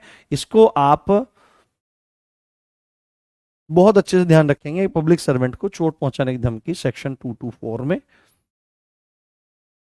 हाँ अजय, मैं देख लेता हूँ सेक्शन 211 में कि कितना है, मैं उसको कंफर्म कर दूंगा। कोर्स कब तक खत्म हो जाएगा? 8 से पहले पहले पूरा हो जाएगा। 8 तारीख से पहले पहले इसको हम कंप्लीट कर लेंगे। जो आने वाली 8 तारीख है उससे पहले ही हम इसको पूरा कर लेंगे, क्योंकि सीआरपीसी बीएनएसएस में बहुत ज्यादा डिटेल में चीजों को देखने की जरूरत नहीं है। मुख्य मुख्य चीजों को ही देखने की जरूरत है। अगली धारा लो, द मोस्ट मोस्ट इंपोर्टेंट। आप में से कोई पूछ रहा था कि सर आत्महत्या हत्या करना अपराध है क्या? देखो, अगर किसी ने आत्महत्या कर ली तो उसका फिर क्या ही बिगाड़ पाएगा कोई कुछ, ठीक है ना? हम्म, ठीक है। उसका कोई क्या ही बिगाड़ पाएगा, उसका कोई क्या ही बिगाड़ पाएगा, उसका कोई क्या ही बिगाड़ पाएगा। बट अगर कोई आत्महत्या करने गया है ना, और उसका प्रयास सफल नहीं हुआ, यानी attempt to suicide, attempt to suicide, suicide, attempt to suicide, है ना, अटेम्प्ट टू सुसाइड। तो अगर कोई अटेम्प्ट टू सुसाइड करता है तो ये एक अपराध है, ये एक ऑफेंस है। ये आपकी सेक्शन कौन से में है? सेक्शन 226 में है। इसको थोड़ा सा ध्यान रखेंगे और इसको थोड़ा सा जानने का आप लोग प्रयास करेंगे। इसकी धारा आपको याद रख लेनी है, धारा याद रखनी है, धारा याद रखनी है। क्या करनी है? धारा आपको याद रखनी है। और अभी चीजों के लिए समझ लो और आगे। हाँ हाँ हाँ हाँ, नहीं, चलने दो ना, क्या दिक्कत है? अभी अभी इतनी मतलब टिपिकल धाराएं नहीं है, अब तो सिंपल धाराएं हैं। तो यहां पर एक चीज है आपको, और ये किस तरह की धारा है आपने देखा होगा कि बहुत सारे लोग थाने में आ जाते हैं, और थाने में आने के बाद क्या काम करते हैं? मिट्टी का तेल अपने ऊपर ऐसे ऐसे छिड़कने लगते हैं, पूरा पूरा ऐसे मिट्टी का तेल अपनी बॉडी पे ऐसे ऐसे छिड़कने लगते हैं। और उसके बाद क्या काम करते हैं? ऐसे माचिस की तीली लगा के, रिपोर्ट लिख दे मेरी, नहीं तो। हाँ हाँ, है ना, रिपोर्ट लिख दे मेरी, नहीं तो आग लगा लूंगा अपने, है ना। कलेक्टर ऑफिस में भी यही बात करते हैं। हाँ, ठीक है। तो सीधे ही यहां पर एक बात बोली जा रही है कि यदि कोई व्यक्ति क्या काम करता है, पब्लिक सर्वेंट को उसकी ड्यूटी करने में बाधा पहुंचाने के लिए या ड्यूटी से अलग करने के आशय से आत्महत्या का प्रयत्न करता है, यानी कि उसकी इंटेंशन आत्महत्या करने की यह है कि पब्लिक सर्वेंट अपनी ड्यूटी को परफॉर्म ना करे, उसको प्रॉब्लम आ जाए, है ना, उसको प्रॉब्लम आ जाए, या वह अपनी ड्यूटी से अलग हो जाए।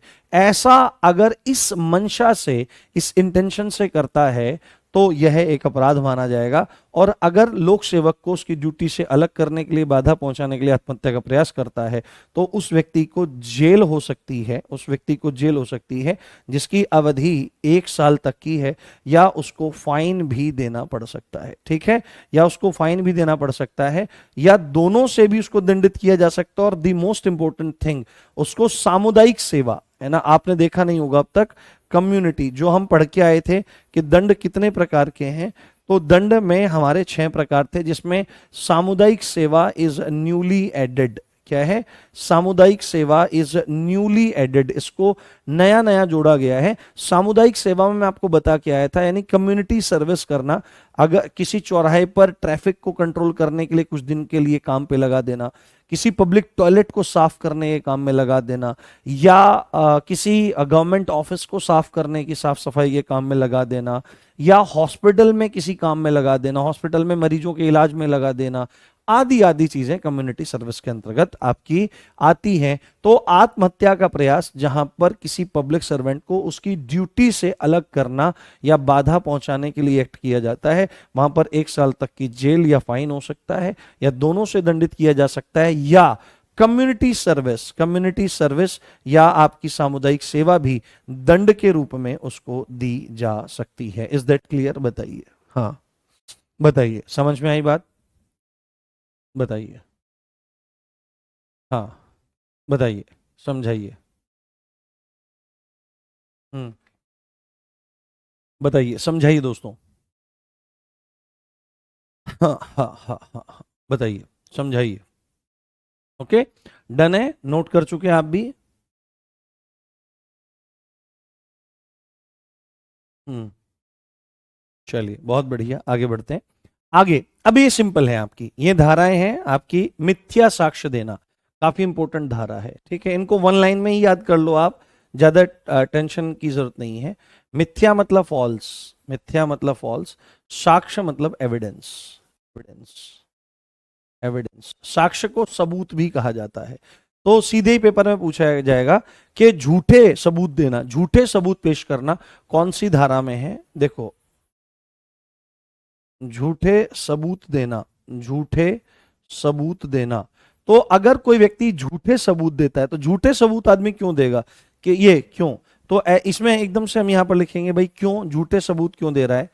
तो किसी निरपराध व्यक्ति को, निरपराध, निरपराध होता है, निरपराधी होता है, बताना एक बार क्या होता है, मैं भूल रहा हूं शायद, बताना एक बार क्या होता है।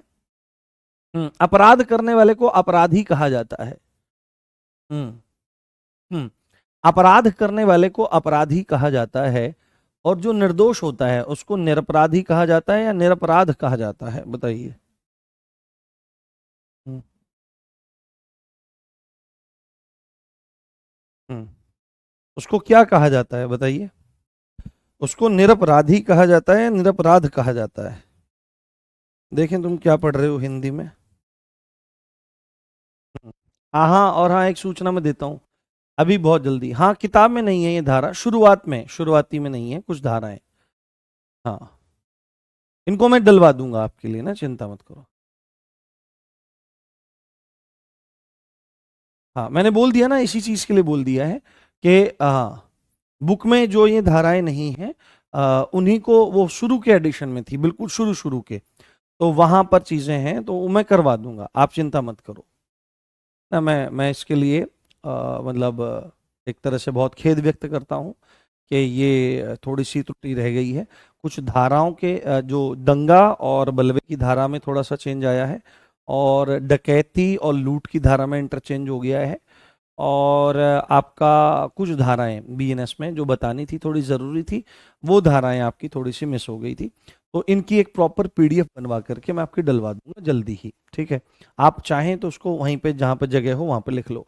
तो क्यों निरपराध, तो किसी निरपराध व्यक्ति को, निरपराध व्यक्ति को फंसाने के लिए, निरपराध व्यक्ति को फंसाने के लिए, क्या करने के लिए, निरपराध व्यक्ति को फंसाने के लिए ये झूठे साक्ष्य दिए जाते हैं। तो सीधे ही आपको याद रखना है, सेक्शन 227, झूठे साक्ष्य देना, मिथ्या साक्ष्य देना, ये बात आपको समझ लेनी है। हाँ, और शब्द निरपराध होता है, ठीक है, निरपराधी नहीं होता है। अगर पेपर में आएगा अपराधी, अगर पेपर में आएगा अपराधी और इसका विलोम पूछा जाएगा तो वो निरपराधी बोलता है, तो निरपराध शब्द आपको लगाना है। कम से कम इतनी चीजों को आप याद रखते चलो, ठीक है। चलो, अगली धारा। अब यहां पर यह चीज है, वहां पर है देना, यानी कि देना कोर्ट में जाकर के दिया जा रहा है। यहां पर है आपका सेक्शन 228, फैब्रिकेटिंग, यहां पर क्या हो रहा है, फैब्रिकेट कर रहे हैं, fabricating, fabricating false evidence, fabricating false evidence, है ना, फैब्रिकेटिंग फॉल्स एविडेंस, है ना, झूठे साक्ष्य गढ़ना, है ना, झूठे सबूत, झूठे सबूत तैयार करना, झूठे सबूत तैयार करना, सेक्शन 228 में। अब देखो, अगर किसी को क्या करना रहता है, किसी को झूठे सबूत पेश करने हैं, तो वो क्या काम करेगा, झूठे सबूत पेश करेगा, तो झूठे सबूत गढ़ेगा ना, फैब्रिकेट करेगा ना, उनको बनाएगा ना, क्या करेगा, उनको बनाने का काम करेगा, झूठे सबूतों को बनाने का वह व्यक्ति कार्य करेगा, झूठे सबूतों को बनाने का वह व्यक्ति काम करेगा। और इसमें जैसे क्या है, फर्जी दस्तावेज, है ना, जैसे इसमें क्या हो सकता है, आपके फर्जी दस्तावेज बनाना, फर्जी दस्तावेज बनाना, आदि आदि चीजें इसमें हो सकती है ना। जैसे फर्जी दस्तावेज बनाना, जैसे फर्जी वो क्या होती है, वसीयत, फर्जी वसीयत लोग बना लेते हैं, है ना, फर्जी बैनामे लोग बना लेते हैं, फर्जी बैनामे, बैनामे बना लेते हैं, फर्जी स्टाम्प बना लेते हैं लोग, आदि आदि। तो ये सब काम जो होते हैं जिनको कोर्ट में पेश किया जाए और उसका अनुचित लाभ उठाया जाए, इसको कहते हैं फैब्रिकेटिंग द फॉल्स एविडेंसेस। तो मिथ्या साक्ष्य गढ़ना ये कौन सी धारा में है? ये सेक्शन 228 में है। झूठे सबूत तैयार करना जैसे फर्जी दस्तावेज, वसीयत, बेनामे और स्टाम्प वगैरह, ये चीज आपको ध्यान रखनी चाहिए। हाँ हाँ, सर बस करो, घर जाना है।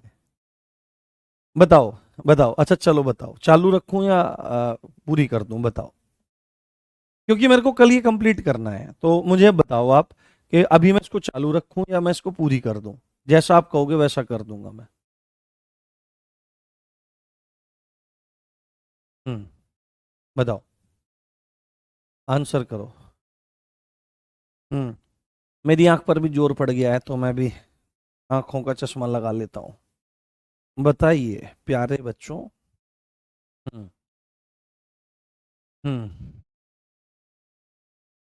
हम्म, बताइए क्या करें, चालू रखें या बंद कर दें? हाँ, close carry on, close carry on, चालू पूरी कर दो, चालू बंद करो, पूरी करो, चालू पूरी करो। हाँ जी सर, 300 तक। हाँ ठीक है भाई, मैक्सिमम बच्चे कैरी ऑन बोल रहे हैं। हाँ, कुछ ही बच्चे हैं जो कह रहे हैं बंद कर दो, बट मैक्सिमम बच्चे कैरी ऑन बोल रहे हैं। हाँ, 50-50 जैसा है। तो ज्यादा तो कैरी ऑन वाला ही है, कैरी ऑन जट्टा, कैरी ऑन जट्टा वाली आ रही है, तो कैरी ऑन ही रहेगा। ठीक है, इसको चालू ही रखते हैं, 300 तक पहुंच जाते हैं।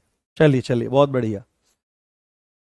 हाँ, पूरी करते हैं 300 तक। फिर कुछ कल, कल 1.5 घंटे की क्लास कल रहेगी, तो 1.5 घंटे की क्लास में हमारा बीएनएस पूरा हो जाएगा, आपके दिमाग पे से बहुत जोर उतर जाएगा। हाँ हाँ ठीक है, चलो बहुत बढ़िया, आगे चलते हैं। उसके बाद यहां पर थोड़ा सा ध्यान दें आप, और थोड़ा सा ध्यान से यहां पर समझने का प्रयास करें। अभी इसके बाद जो धाराएं आएंगी ना, बहुत अच्छी लगेंगी आपको। सेक्शन 229, मिथ्या साक्ष्य का दंड, है ना, यानी कि जो फॉल्स एविडेंस हैं उनके संदर्भ में दंड की चर्चा यहां पर हो रही है। उनके संदर्भ में यहां पर पनिशमेंट हो रहा है कि पनिशमेंट कितना दिया जाएगा। पनिशमेंट की चर्चा यहां पर हो रही है, किसकी? पनिशमेंट की चर्चा यहां पर हो रही है। और पनिशमेंट में यहां पर क्या लिखा है कि यदि कोई व्यक्ति मिथ्या साक्ष्य गढ़ता है, फैब्रिकेट करता है या देता है, तो उस व्यक्ति को जेल हो सकती है जिसमें 7 साल तक का प्रावधान है, या उस व्यक्ति को जुर्माना देना पड़ सकता है, फाइन देना पड़ सकता है 10,000 रुपए तक का। ये या की स्थिति है, ठीक है, ये या की स्थिति है। हाँ, ये या की स्थिति है, और दोनों से भी, बोथ, है ना, दोनों से भी उस व्यक्ति को दंडित किया जा सकता है। यहां पर एक पॉइंट इसमें आप लिखना चाहें तो एक पंक्ति के रूप में लिख सकते हैं, यदि कोई, यदि कोई मिथ्या साक्ष्य, मिथ्या मतलब झूठा, साक्ष्य मतलब सबूत, मिथ्या साक्ष्य क्या करता है? गढ़ता है या देता है, गढ़ता है या देता है, तो 7 साल तक की जेल हो सकती है और 10,000 रुपए तक का जुर्माना हो सकता है। हाँ हाँ हाँ ठीक है, चलिए बहुत बढ़िया। तो इसको आप नोट कर लीजिए कि यदि कोई मिथ्या साक्ष्य, फर्जी जो सबूत है, उनको फैब्रिकेट करता है या उनको मतलब प्रस्तुत करता है, तो उस आदमी को 7 साल तक की जेल, 10,000 रुपए तक का जुर्माना हो सकता है। अब थोड़ा सा यहाँ पर थोड़ा सा ध्यान से देखने की जरूरत है, थोड़ा सा यहाँ पर ध्यान से ध्यान लगाने की जरूरत है कि यदि किसी व्यक्ति ने किसी निरपराध व्यक्ति के प्रति फर्जी साक्ष्य दिए, झूठे साक्ष्य दिए, और उस झूठे साक्ष्यों के आधार पर उस व्यक्ति को जेल हो गई या उसको सजा मिल गई, तो क्या होगा? सेक्शन 230 इस संदर्भ में बात करता है, क्या? कि मृत्युदंड से दंडनीय अपराध, यानी कि कोई अपराध ऐसे हैं जिसमें सजा मृत्युदंड है। मृत्युदंड जैसे आप कहां कहां पर देख के आए हो कि हत्या में मृत्युदंड है ना, हत्या में मृत्युदंड है, और साथ में कहां पर है? राजद्रोह में मृत्युदंड है, सरकार के विरुद्ध युद्ध छेड़ना।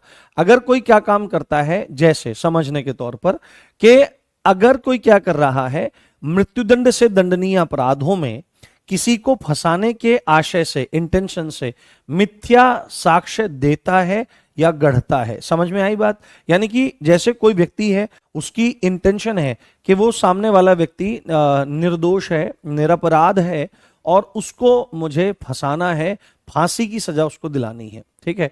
तो इसको ऐसे ही मामलों में फंसाने के लिए क्या काम करता है, फर्जी जो सबूत हैं, झूठे जो सबूत हैं, उनको गढ़ता है, फैब्रिकेट करता है और देन उनको देने का काम करता है कोर्ट में।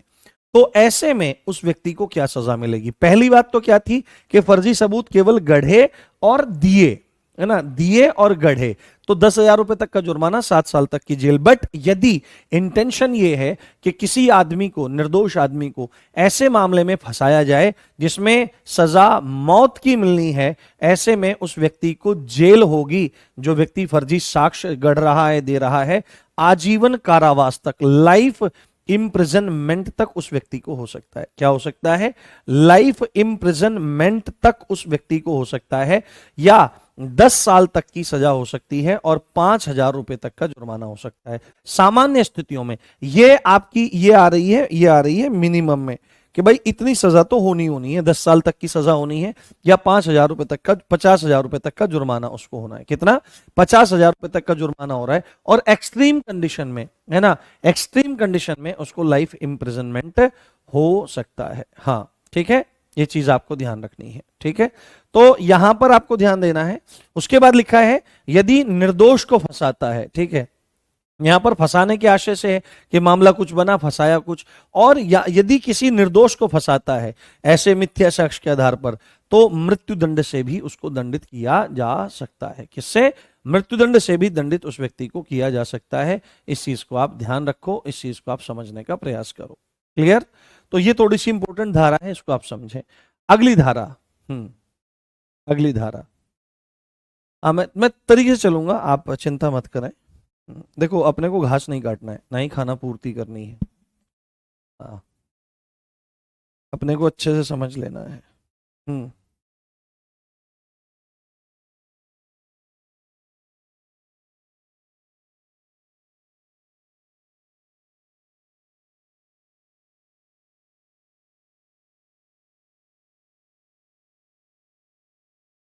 हम्म चलिए, अब ज्यादा नहीं है, चिंता मत करो, चलते रहने दो। उसके बाद सेक्शन 231, उतना ज्यादा नहीं है, धारा याद नहीं रखनी है। हाँ, ठीक है, धारा याद नहीं रखनी है। आजीवन कारावास या कारावास से दंडनीय अपराध में किसी को फंसाने के आशय से झूठे साक्ष्य दिए जा रहे हैं या गढ़े जा रहे हैं, ठीक है। अब यहां पर स्थिति क्या है? यहां पर स्थिति है कि ऐसे अपराधों में फंसाने का प्रयास किया जा रहा है जिसमें सजा क्या मिलनी है? लाइफ इम्प्रिजनमेंट होना है, कि आजीवन कारावास हो जाए इस व्यक्ति को, या कोई भी जेल की सजा हो जाए। कारावास मतलब जेल की सजा हो जाए। तो ऐसे अपराधों में किसी को फंसाने के लिए, हाँ सर, फॉर्मेलिटीज पूरा, फॉर्मेलिटीज कहाँ पूरा कर रहे हैं बेटे, बहुत तरीके से पढ़ा रहा हूं मैं। आप पीछे भी, आप YouTube पे भी देख के आइए, मैंने YouTube पे भी ऐसे ही पढ़ाया है। मैं अब भी ऐसे ही पढ़ा रहा हूँ, मैं आगे भी ऐसे ही पढ़ाऊंगा। हम्म हाँ, पढ़ने पे ध्यान नहीं है आपका, इधर उधर ध्यान है। आपको जाना है तो आप जा सकते हैं, बाद में देख सकते हैं, क्योंकि ये ज़रूरी है, इसको बहुत दिन हो गए हैं। अब 20-22 क्लास से ज़्यादा इसकी होनी नहीं चाहिए, 20-22 क्लास से ज़्यादा होना गलत है, ठीक है। और बहुत सिंपल धाराएं हैं। तो आजीवन कारावास या कारावास से दंडनीय अपराध में फंसाने के आशय से यदि झूठे साक्ष्य देता है या गढ़ता है, तो वही सजा मिलेगी, वही दंड मिलेगा जो उस व्यक्ति को मिला है। जो उसको सजा मिली है वही सजा इसको मिलेगी, ये चीज आप ध्यान रखिए।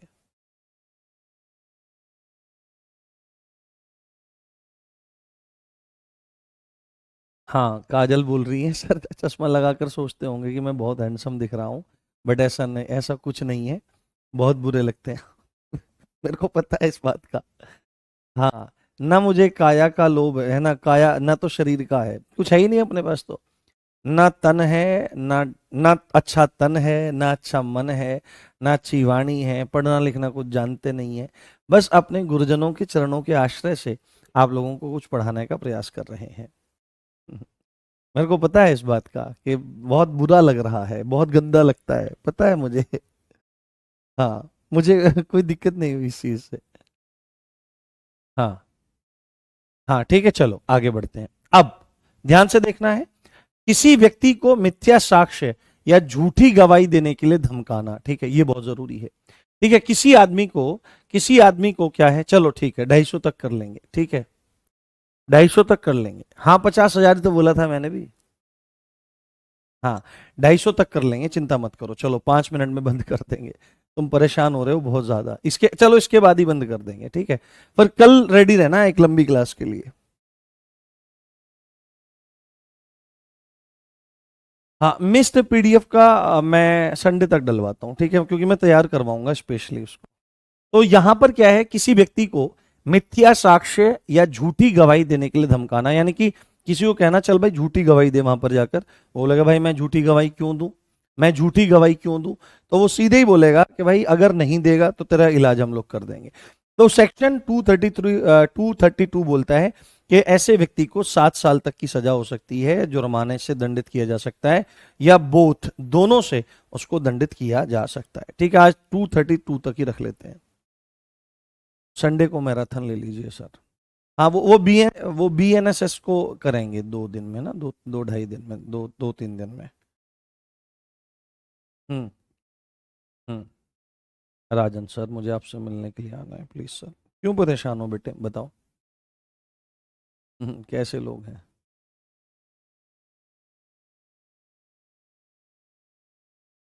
ठीक है।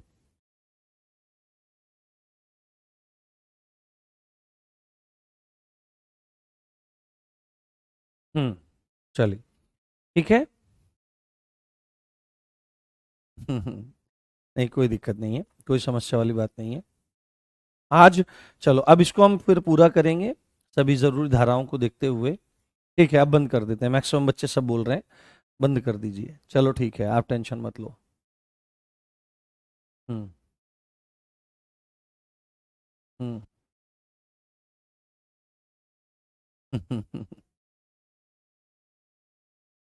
हाँ